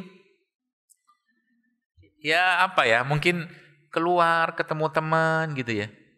Kalau misalkan istri Anda atau suami kita misalkan orang yang ekstrovert, lalu karena sikap kita pasangan membatasi dia luar biasa, sehingga dia orang ekstrovert itu kan sukanya keluar. Idenya tuh di luar. Dibatasin pasti akan ada masalah. Makanya jangan dibatasin tapi pagari secara syariat. Jangan dibatasin. Ya, misalkan gini, Anda kok nih asam urat enggak turun-turun, kolesterol enggak turun-turun, bisa jadi karena Anda tipenya bisa jadi ya. Karena mungkin bisa jadi karena ekstrovert tapi dibatasin. Ya ngomong sama suami, yuk jalan yuk. Keluar kek kemana kek gitu loh. Gitu. Ya supaya rilis dia. Keluar, ya. Saya pun akhirnya, oh iya benar juga sih. Makanya saya akhir-akhir ini jadi senang mancing. Ada apa dengan mancing? Ikannya diapain? Ada beberapa ikannya setelah diambil masukin lagi, balikin lagi gitu loh. Yang dicari apanya sebenarnya? Saya mau ngisi endorfinnya gitu loh. Endorfin saya itu saya mau isi sehingga nanti Pak kalau kebahagiaannya jauh lebih besar daripada curiganya, was-wasnya, aman gitu. Karena kita nggak tahu kapan kita lemahnya kan. Makanya ibarat kata ruang kasih sayangnya, ruang kebahagiaan kita tuh harus jauh lebih besar daripada ruang-ruang yang lain yang bersifat negatif gitu loh. Was-wasnya tercover sama ini, kasih sayang segala macam gitu loh misalkan itu. Ya. Kayak begitu. Apa aja yang bisa kerjakan? Ya kerja di luar mungkin kita sudah melaksanakan syariat tadi ya. Puasa sudah, saya sudah puasa nih, sudah sedekah, sudah baca Quran. Tapi kok belum hilang-hilang, mungkin Anda perlu keluar. Pergi aja keluar. Ya, tapi jangan yang bikin susah suami. Contoh mungkin pengen ke Kapadokia misalkan. Ini kan bikin susah tuh. Atau saya tuh bahagia banget Mas, Abi kalau kita beli logam mulia gitu kan. Iya. Ya enggak apa-apa sih kalau bisa difasilitasi alhamdulillah gitu kan. Bagian dari sedekah gitu. Sedekahnya suami pada istri. Ya. Ini kemarin beberapa waktu lalu saya mancing. Tuh, dapat ikan. Ikannya langsung dibakar. Ikan kerapu. Ikan yang benar itu. Ikan yang matinya sekali. Ibu tahu ikan-ikan yang sudah beku. Makanya pernah saya bilang kan, kalau mau makan ikan, beli ikan langsung dimasak, jangan dibekuin. Kalau mau beli ikan beku sekalian yang dari awal ikan itu dibekuin. Paham maksudnya? Ya, jadi misalkan Anda pengen makan gurame nih, gurame, ya udah pergi ke pasar beli gurame seger, langsung masak, jangan dibekuin. Ya, kalau mau dapat freshnya ikan tadi, kecuali memang sengaja mau beli yang beku. Ada kan sekarang pabrik-pabrik perusahaan yang memang bikin ikan beku dari awal ditangkap ikan langsung dibekuin. Itu boleh itu buat dicetok di kulkas. Gitu. Tapi yang paling bagus apa? Ikan segar. Kalau dapat ya. Jadi cara kita, jadi tangki nih Bapak sekalian. Jadi nanti ketika makan kayak beginian nih kita aman gitu loh. Ya, makan-makan. Sekarang itu coba lihat betapa was-wasnya orang, subhanallah. Coba kalau Anda yang baca postingan saya, berapa banyak kalau saya ngomong kunyit pasti akan ada pertanyaan kunyit itu bikin rahim kering. Selalu begitu. Padahal kalau bicara rahim kering, otomatis kan nggak subur kan? Justru malah sebaliknya kan? Itu was-was orang zaman sekarang. Ya, makan. Oh, nanti kalau saya minum madu gimana? Gula darah saya naik ya itu. Was-was kan, cemas kan, gitu loh. Bagaimana caranya? Ya tadi, perbanyak baik sangkanya, ya, perbanyak tadi kotak kebahagiaan, kotak rasa syukurnya, kotak baik sangka itu diisi lebih banyak daripada yang ininya, yang negatifnya. Ya, seperti itu. Sehingga nanti apa? Ya makanan-makanan kayak begini, makanan seperti ini memang kita makan karena fitrahnya kita ini sebenarnya. Ya. Kelapa gitu kan. Minum air kelapa belum apa-apa sudah curiga. Memang kelapa dicurigain. Ya. Apa bentuk curiganya? Sering kan kalau orang bilang, kalau saya habis minum air kelapa kok lemes ya, kan curiga. Apalagi itu macam-macam lah gitu kan. Padahal makan makanan kayak begini, masya Allah ya. Ya, jadi berarti bagaimana caranya sekarang? Jadi tadi dua kerugian kan tadi, emosinya buruk, makanannya buruk. Berarti counternya apa? Emosinya baik, makanannya baik. Jadi makan kayak begini cara apa? Kita makan dengan baik sangka, ya. Tapi bukan tadi saya katakan ya, bukan kita melegalkan untuk makan yang tidak sehat. Boleh nggak? Boleh. Sekali-sekali yang namanya orang khilaf, bolehlah. Ya, tapi kalau khilaf tiap hari namanya doyan. Kalau khilaf tiap hari namanya doyan. Ya, seperti itu. Nah ini apakah dokter butuh healing? Enggak. Saya sih nggak butuh healing. Tapi saya cerita begini supaya apa? Karena kadang-kadang itu tadi, sering kan orang kali jawabannya, saya sudah sholat, tapi kok belum ketemu ya? Mungkin Anda perlu keluar aja. Jalan kayak kemana, kayak beginilah makan. Kelihatannya. Itu air terjun yang jatuhnya ke danau. Gak tahu kan? Gak tahu. Gak ada sinyal. Terjun juga saya. Itu dalamnya 30 meter. Makanya saya pakai pelampung. Jadi kalau mau ke air terjunnya ya harus dari kapal. Ya pengalaman baru, hal-hal baru itu ternyata memang menarik, ya. Apalagi ternyata saya beberapa waktu belakangan ini baca buku Atomic Habits. Mungkin ibu-ibu pernah tahu ya. Buku itu bagus sebenarnya. Ya. Sebenarnya kenapa saya katakan ada buku lain yang saya baca judulnya 340 atau 45 sunnah Nabi sehari semalam. Ya. Sunnah Nabi itu kan boleh dibilang kebiasaan Nabi kan. Jadi kalau kita bisa kaitkan itu, katakanlah kita lakukan itu, bagaimana Nabi mengerjakan dari bangun tidur sampai mau tidur lagi, itu masya Allah efeknya ke otak kita luar biasanya, banget luar biasanya. Ya. Makanya saya sering kadang-kadang di rumah itu hobi nyusun sendal. Ya. Kenapa? Setiap hal baru yang kita kerjakan itu memberikan refresh. Ya. Saya udah agak lama nggak cuci piring di rumah. Udah agak lama. Sekarang saya mulai cuci piring. Seneng. Jadi ternyata efeknya itu luar biasa. Kognitif kita, kecerdasan kita itu meningkat semua. Nah, termasuk juga berkaitan dengan atomic habit itu, gitu kan?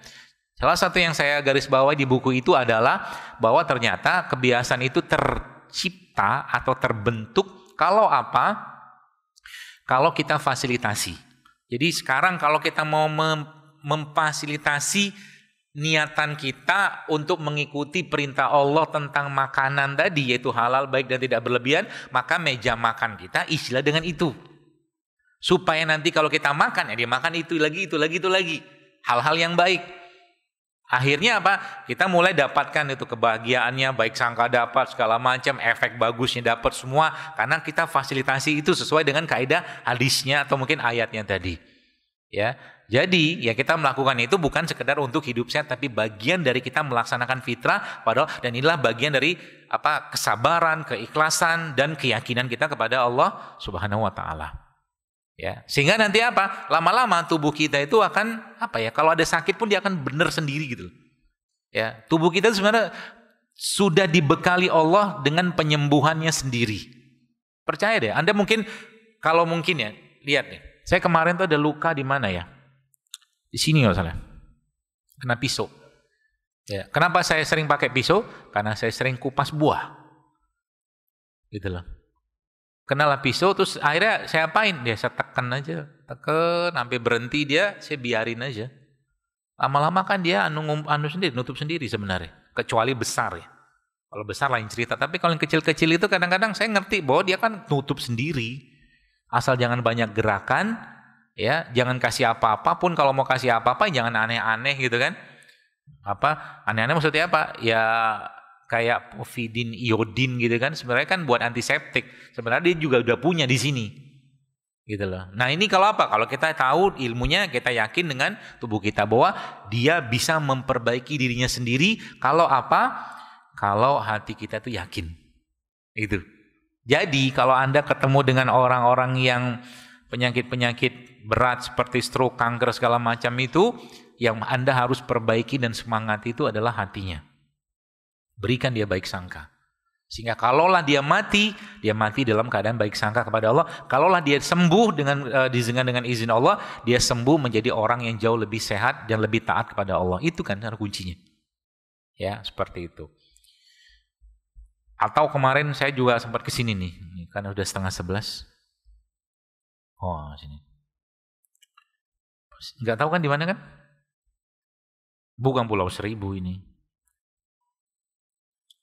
Jadi menikmati, akhirnya saya merasakan salah satu kebiasaannya para salafus soleh itu saya akhirnya baring di dermaga itu menatap langit.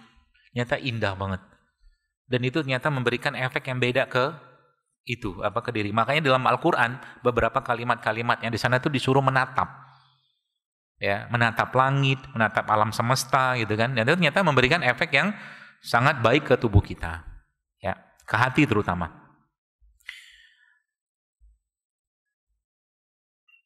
Ini ada pertanyaan? Ada. Boleh lah. Oh, satu lagi saya mau kasih hadiah. Saya kemarin dikirimi seorang dokter gigi. Dikirimi oleh seorang dokter gigi. Yeah. Jadi dia ini, saya berjumpa beliau di Turki. Ngapain dia ke sana? Dia ke sana mau presentasi tentang siwak. Oh, saya bilang mantap nih dokter gigi beginian. Dan dia sangat-sangat punya keyakinan yang luar biasa tentang siwak. Ya. Terus akhirnya dia bilang, "Dok," saya bilang, bikin yang kira-kira bisa dinikmati masyarakat," saya bilang. Akhirnya dibikinin. Kenapa ini kecil? Karena ini untuk seminggu. Yang pertama. Jadi sengaja dibikin kayak begini sama dia. Lalu karena orang ada ilmu ya, jadi enak gitu loh. Lalu ketika sudah selesai dipasang, ditaruh di kertas ini. Ini kertas akan melembabkan siwak tadi supaya tidak kering. Lalu dimasukin ke dalam ini. Nah gitu. Nah dia kemarin kasih ini ke saya dan suruh bagi-bagiin. Nah, ini barangnya. Tolong Bu. Kok diem gitu?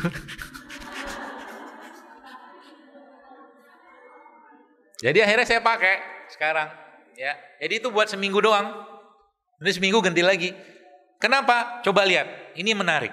Kalau Bapak Ibu sekalian, jamaah sekalian, bapak-bapak udah dikasih tuh. Bapak-bapak udah dikasih. Karena Nabi itu kalau masuk rumah tidak akan masuk sebelum Nabi SAW bersiwak. Gitu. Jadi bapak-bapak kalau masuk rumah siwakan dulu. Ya.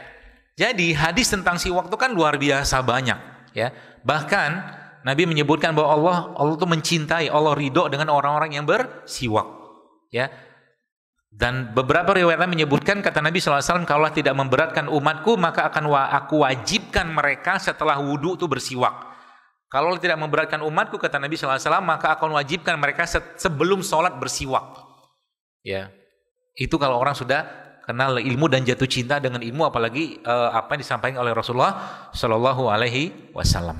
Ya, seperti itu. Ada yang mau ditanyain?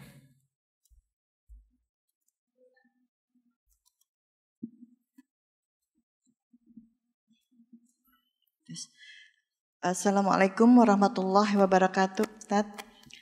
Ada pertanyaan dari jamaah, ini beberapa. Pertanyaan pertama adalah, mengapa ya saya jika mendengar berita atau ada masalah sedikit saja, langsung otomatis mah saya mendenyut dan badan gemetar? Gimana solusinya, Ustaz? Tafadhol. Solusinya jangan dengar. Iya, kok saya bilangin tadi. Saya itu tipe orang yang harus nyaman, saya pribadi ya, harus nyaman dalam kondisi apapun untuk mengerjakan sesuatu. Makanya saya menutup banget pintu-pintu itu. Kenapa? Saya ngerti banget diri saya. Kalau sudah nggak nyaman, hati nggak nyaman, saya nggak bisa ngapa-ngapain. Bahkan ya maksudnya hal-hal yang harusnya saya kerjakan bisa jadi saya tidak kerjakan. Itu saya. Ya, makanya tadi kalau Anda sudah tahu karakter Anda kayak begitu, kan sudah ada kalimat itu.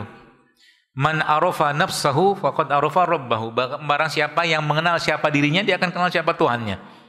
Ya.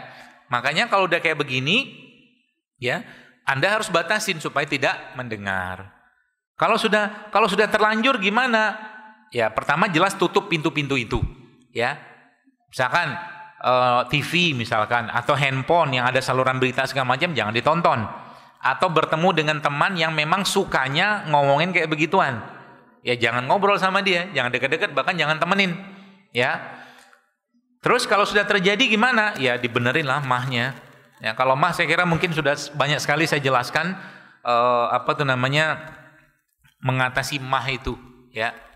Contohnya apa? Misalkan ya tempe ini sebenarnya bisa jadi makanan untuk seorang sakit mah, tempe. Ya, tapi jangan digoreng. Ya, mungkin sudah sering dengar lah ya. Anda makan tempe, ya, tambahin kurma atau tambahin madu itu bagus ya buat lambung Anda. Ya, tempe ini, ya. Atau apalagi misalkan yang sering juga saya sampaikan itu ya air tajin ya. Air tajin itu juga bisa, ya. Atau Anda ngemut garam, ya. Ngemut garam itu juga sedikit banyak akan mengurangi masalah di lambung Anda, ya. Atau mungkin minum probiotik itu juga membantu.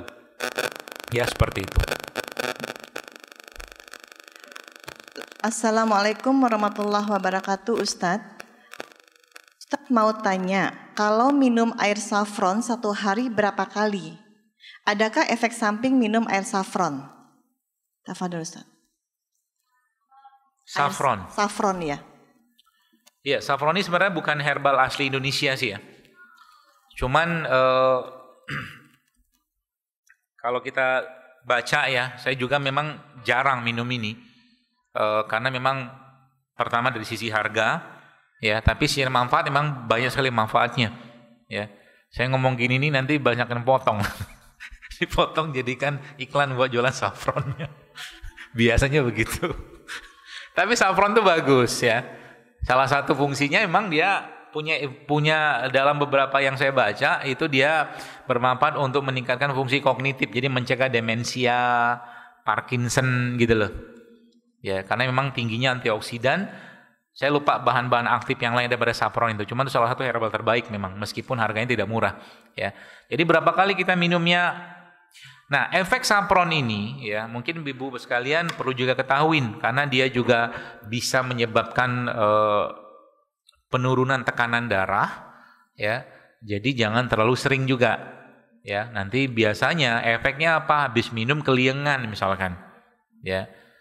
Kalau sudah kayak begini gimana? Ya jangan langsung diatasin keliengannya dulu. Contoh mungkin Anda minum air madu ini ditambahkan dengan garam, itu juga bagus tuh, ya. Jadi berapa kali sehari? Setahu saya, mungkin sepengalaman saya dalam urusan herbal kayak begini ya, 1 kali 2 kali itu cukup sehari, Ya, dengan berapa lembar, kan lembar deh. Paling 2 lembar, 3 lembar, jangan banyak-banyak. Ya. Kalau saffronnya bagus, biasanya tuh cepat sekali, bukan cepat, warnanya tuh bagus banget tuh. Ya. Kalau enggak, ibu-ibu yang mau dapatin serat juga, kan saffron ini juga sumber serat. Nah, itu nanti nasinya dikasih saffron. Atau nanti itunya, jadi kalau kan nasi kuning itu kan pakai kunyit. Nah, saffron itu juga nanti bisa Anda pakai untuk nanak nasi sehingga nasi jadi kuning. Bagus tuh. Maka kalau Anda lihat di nasi-nasi Arab itu kan dia kasih saffron kan? Nah itu. Jadi juga dia bagus buat serat sebenarnya. Ya, cuman tadi kalau terlalu banyak bikin terharu. Ya, karena mahal. Sedih kita. Sekilonya saffron yang benar itu bisa 11.000 US. Sekilo. Kalau 11.000 tuh mungkin sekarang hampir 140 juta kali. 11.000. Ya. Saffron yang bagus di mana? Saya nggak tahu, tapi kabar-kabarnya daerah Iran gitu kabarnya. Wallahu alam. Lanjut Ustaz. Assalamualaikum. Anak saya 16 tahun divonis NF1 ya. Di tubuhnya selain ada spot-spot coklat, ada tumbuh beberapa benjolan di bawah kulit. Benjolan lemak ini ada yang membesar. Apakah ada ramuan tradisional yang bisa menekan tumbuhnya benjolan-benjolan ini? Dan apa dietnya? Sekarang ada di lengan, dada, kepala. Kelainan karena ada penyimpangan kromosom. Fadal. Nanti saya minta nomornya ibunya itu aja. Nanti panitianya kirim. Jangan sekarang, nanti aja. Iya. Jangan sekarang. Karena mungkin harus banyak yang digali itu. RF itu renal failure mungkin ya. Saya nggak tahu singkatnya apa. Kelainan kromosom di sini sih tertulisnya penyimpangan kromosom. Lanjut Ustaz. Kemarin tuh sebentar. Beberapa waktu lalu lah ada case ibu-ibu yang bawa anaknya umur 1 tahun apa 2 tahun gitu. Lalu kelainannya itu kelainan jantung, katup jantungnya bermasalah. Usut punya usut, periksa punya periksa, ya, periksa di kita ya, bukan di sana. Ya, kesimpulannya memang ada masalah pada saat anak ini dalam kandungan. Ya. Apa masalahnya? Suaminya mau anaknya apapun nanti laki perempuan nggak masalah. Istrinya pengen anak cowok. Ya. Nah, perasaan-perasaan seperti ini ternyata berefek dan itu bisa dilacak, dideteksi. Bisa. Ya. Dilihat di ibu atau bapak itu bisa. Ya. Dengan pemeriksaan kita.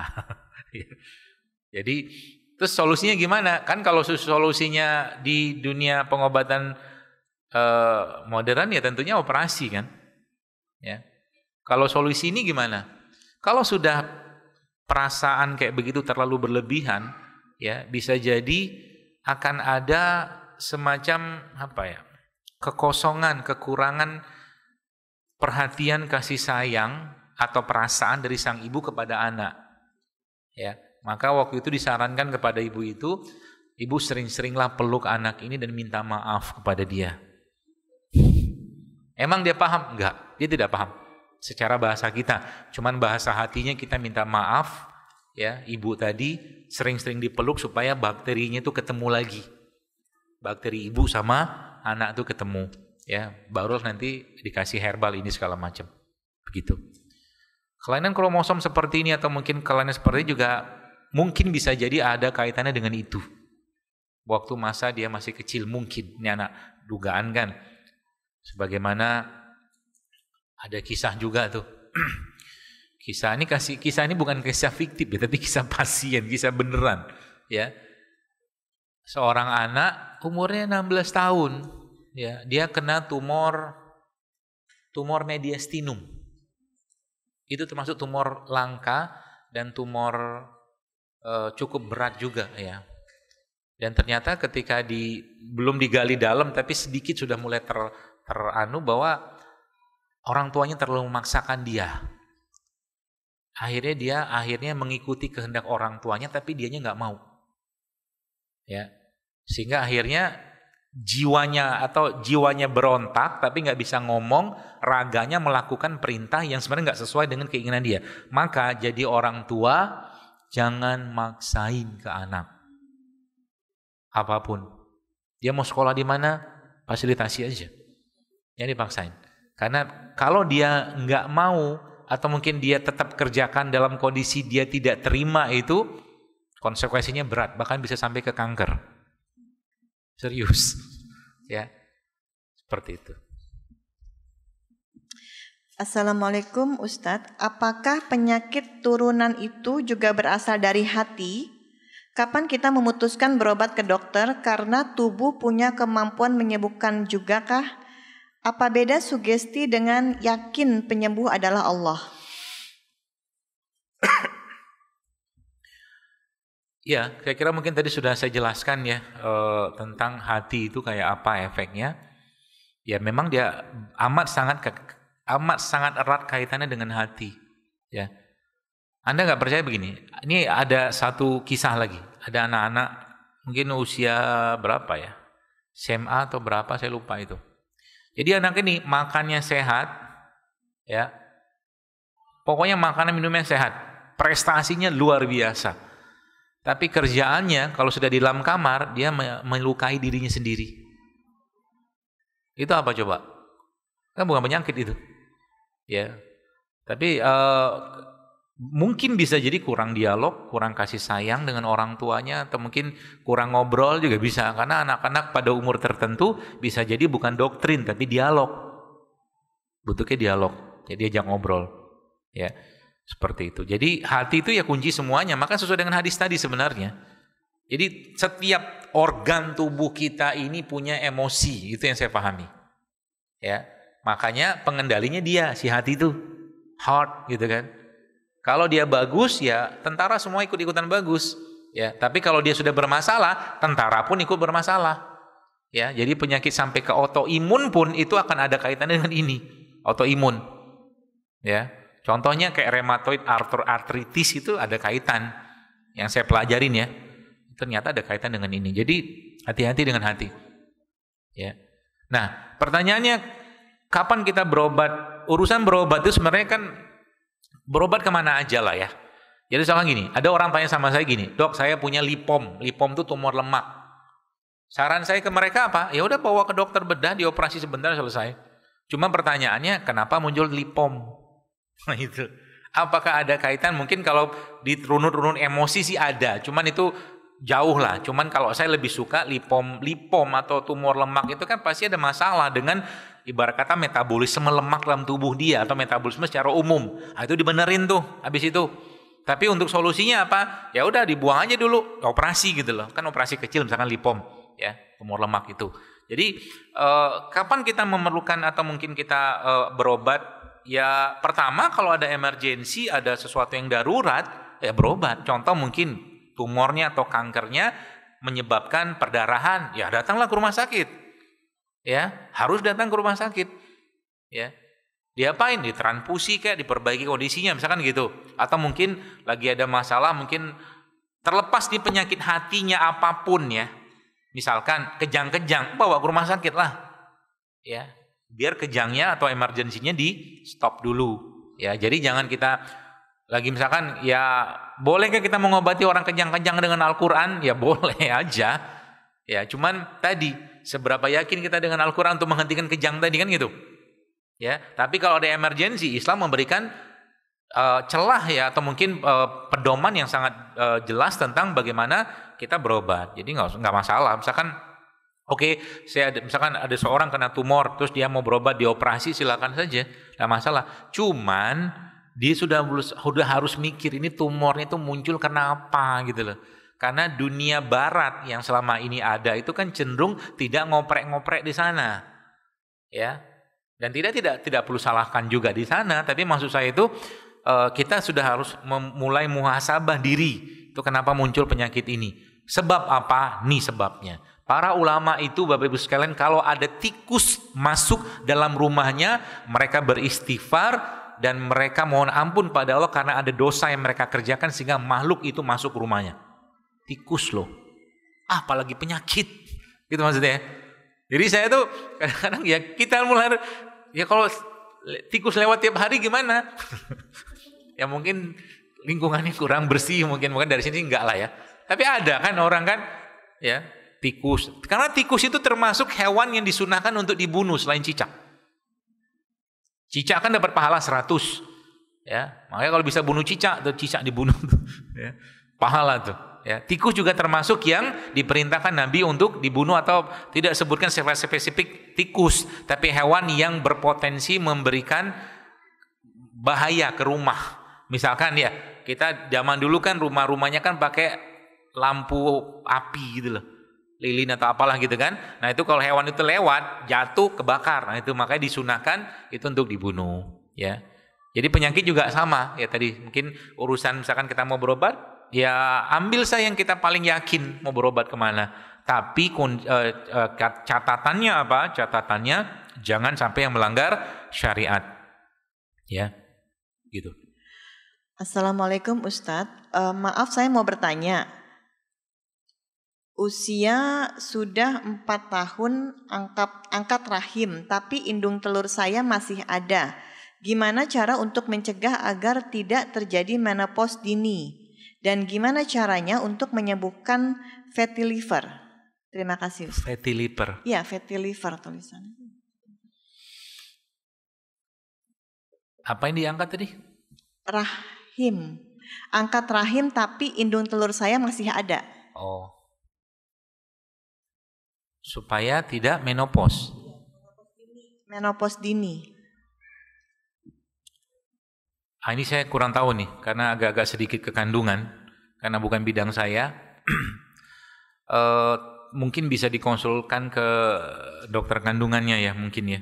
Tapi prinsipnya kalau saya pribadi kan sebenarnya hormon kita itu ada bahan bakarnya. Ya, maka bahan bakarnya itu kita bisa dapatkan dari mana? Ya, asam amino, protein, misalkan kayak minyak-minyakan, ya zaitun, alpukat, ya kacang-kacangan, ya itu kurma, madu, seperti itu juga bahan bakunya. Maka itu mungkin bisa jadi solusi untuk mencegah jangan sampai menopause dini. Tapi mungkin saran saya, coba tanyakan ke dokternya saja yang operasi, ya. Siapa tahu mereka bisa menyampaikan kira-kira nutrisi apa, karena balik-baliknya ke nutrisi biasanya. Jadi selain nutrisi mungkin juga tadi emosi, ya. Karena ini ada kasus juga sih ya. Jadi ternyata urusan menzolimi anak yatim itu bisa sampai urusannya ke kanker juga. Itu yang saya temuin ya. Menzolimi anak yatim sampai ke kanker. Kankernya apa? Ingat saya waktu itu serviks. Ya, makanya dalam Islam kan ya tadi dilarang hal-hal seperti itu. Ya. Terus fatty liver gimana? Ya fatty liver pelemakan. Ya banyakin puasa sunnah gitu kan. Olahraga dikencengin, makan makanan berserat ya yang memang punya efek untuk membersihkan, seperti daun dark leafy green kayak brokoli, asparagus, itu punya efek yang sangat kuat ya. Kemudian serat-serat seperti sayuran, buah-buahan ya. Jadi lemaknya di stop. Jadi pintu lemaknya di stop, itu diasup ya. Insya Allah akan hilang dengan sendirinya ya. Termasuk berbekam juga itu sangat baik untuk bersihkan fatty liver. Fatty liver itu kan penumpukan lemak di liver. Penyebabnya kira-kira apa? Ya gini tiap hari. Gorengan. Iya kan? Tiap hari loh. Kalau sekali-sekali boleh dok? Bolehlah. Ya. Tapi kalau saya saran, kalau Anda makan gorengan, bagusnya banyakin cabenya. Karena cabai itu sumber seratnya. Jadi kalau supaya lebih banyak serat yang masuk gimana? Banyakin aja cabenya, gorengannya nggak usah. Kan gitu. Oh sama satu saya mau ingat ibu-ibu sekalian, perempuan itu kan secara usia tulangnya dia, jantungnya dia kan di cover sama estrogen, hormon perempuan. Semakin meningkat usianya atau semakin boros emosi, boros emosi tahu ya, baperan, mood swing, itu boros emosi tuh. Yang nggak perlu dikomentari. Nah, akhirnya tulang dan jantungnya lemah karena estrogennya turun. Nah, salah satu cara kita yang paling mudah yang bisa Anda kerjakan dan nggak ada penyakitnya pun nggak apa-apa Anda minum itu bone broth, kaldu tulang. Tahu ya kaldu tulang ya? Kalau tulang sapi itu, ya itu Anda godok gitu kan, kasih bumbu, nanti kuahnya itu atau airnya itu Anda simpan nanti, masuk kulkas juga boleh. Itu bagus banget buat tulang. Ya, selain buat tulang dia buat jantung juga oke. Ya, jadi yang mungkin ada suaminya atau siapa yang sakit tuh bone broth tuh bagus banget sebagai salah satu sumber nutrisi untuk tulang. Ya, dan jantung. Dan satu lagi tuh mungkin mumpung ingat ada sumber, kan sekarang banyak tuh sumber-sumber kolagen. Ya. Yang sintetik lah segala macam alami. Jadi sebenarnya salah satu sumber kolagen yang bagus itu ada pada sisik ikan. Sisik ikan, ceker ayam, ya bagus tuh. Nah, fungsi kolagennya apa? Nanti coba di browsing. Fungsi kolagen itu apa? Ya itu banyak sekali manfaatnya. Regenerasi sel, reputasi sel, ya antioksidan juga macam-macam lah sehingga saya. Termasuk salah satunya lagi adalah kepala ikan. Itu sumber kolagennya bagus tuh. Termasuk matanya ikan. Bukan penyakit, tapi matanya ikan beneran. Lama nyambungnya ya. Mata ikan beneran tuh dimakan. Lama. Ya, jadi nanti kalau makan ikan carilah ikan-ikan yang kepalanya masih ada, Anda makan tuh. Bagus. Jadi nanti kalau Anda mau bikin bisnis ya, namanya mie ayam glowing. Mie ayam glowing. Kenapa glowing? Karena kuahnya dibuat dari ceker ayam. Ini kan kolagen kan? Tapi jangan tunjukin. Nanti mie-nya dari sorghum. Ya, atau dari tepung non gluten misalkan. Sayurnya nanti dari sayur sehat. Ya, dari kebun sehat misalkan gitu kan. Ya, lalu nanti pokoknya semua sehat. Jadi makan itu tuh memberikan efek fungsional ke badan. Nah, masa depan kesehatan nanti ke sana. Apa itu? Functional food atau pangan fungsional. Jadi yang kita makan itu bukan cuma sekedar dapat rasa, kalau rasa mutlak harus enak. Jadi kalau Anda bisnis makanan nggak enak, nggak usah bisnis. Ya. Tapi sekarang kan kita masih pada level enak doang, tapi belum masuk ke level berikutnya. Dia punya fungsi atau manfaat ke tubuh kita. Ya. Jadi dengan itu nanti makanan yang kita makan tiap hari itu punya efek atau manfaat secara kesehatan, bukan cuma sekedar dimakan karena rasanya. Terakhir mungkin? Oke, terakhir. Assalamualaikum Ustadz, sekarang saya diuji sakit hernia, hiatan dan kanker esofagus grade 2B. Jus yang saya konsumsi sering saya bekukan untuk memudahkan dan kolbu, apa yang salah dengan penyakit saya yang perlu diperbaiki? Syukron Ustadz. Hernia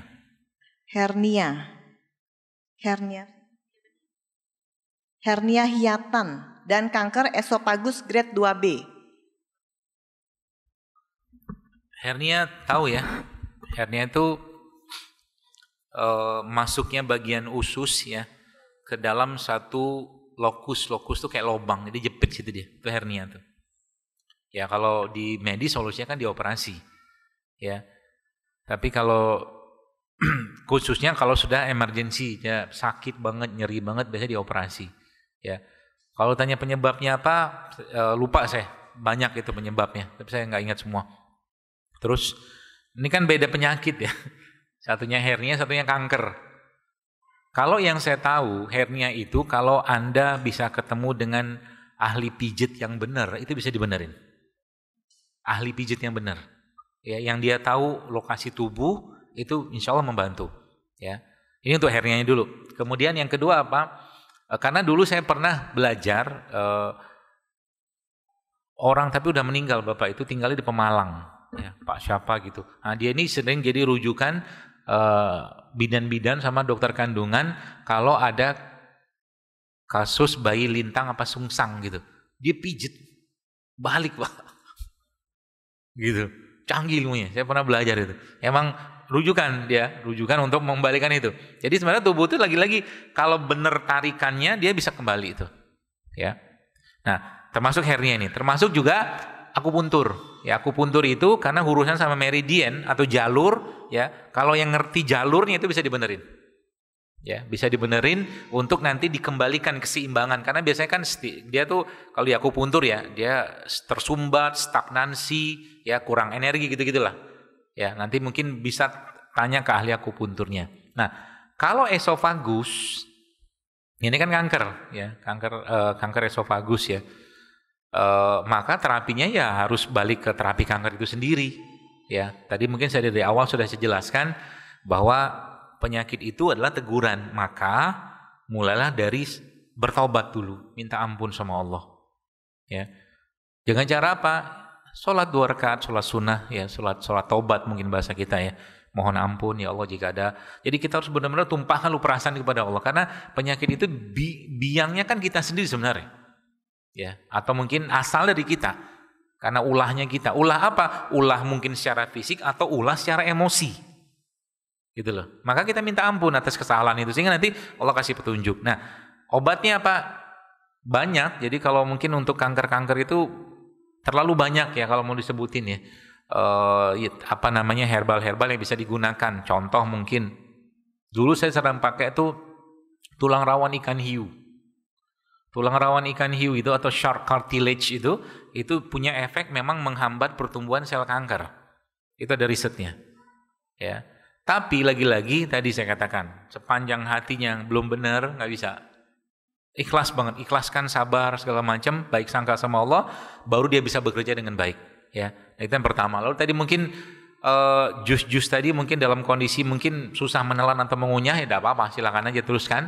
Ya, mungkin jenis-jenis jus yang memang sifatnya punya sifat antioksidan yang tinggi. Ya, brokoli mungkin salah satunya. Atau mungkin sayuran-sayuran hijau seperti pokcoy gitu, itu juga bisa. Ya, tambah-tambah beberapa herbal lain seperti apa? Saya pernah tulis, mungkin udah lama itu ya, resep ini, produk jadiannya ada. Kalau ibu-ibu, bapak sekalian lihat, itu isinya tuh kunyit sama meniran. Ya, kunyit sama meniran. Itu termasuk anti kanker yang biasa saya sering berikan. Ya. Kepada orang-orang yang kena kanker. Karena kalau sudah kanker, maka harus ada herbal yang sifatnya menghentikan itu. Menghentikan pertumbuhan anti kanker, atau mungkin bahasa itu anti-angiogenesisnya. Ya, itu. Atau mungkin yang dulu pernah saya sampaikan juga itu habatus sauda, ya, habatus sauda yang dicampur sama bonggol nanas, ya, itu juga termasuk anti peradangan. Ya. Tapi secara umum semua rimpang-rimpang itu, ya, rimpang itu jahe, kencur, temulawak, itu punya efek anti kanker. Ya, minum aja itu dan minta sama Allah, nanti tidak tahu kapan Allah sembuhkan tentunya ya. Kalau dengan kita baik sangka segala macam, pasti akan cepat, pasti akan ada waktu. Kalau memang sudah waktunya sembuh, Allah pasti akan sembuhkan. Itu. Jadi itu keyakinan itu yang mungkin harus ada di luar tadi yang saya katakan. Kalau ada masalah dalam hati, segera selesaikan dengan orang lain. Demikian. Qul innama بشر مثلكم يوحى إلي أنما إلهكم إله واحد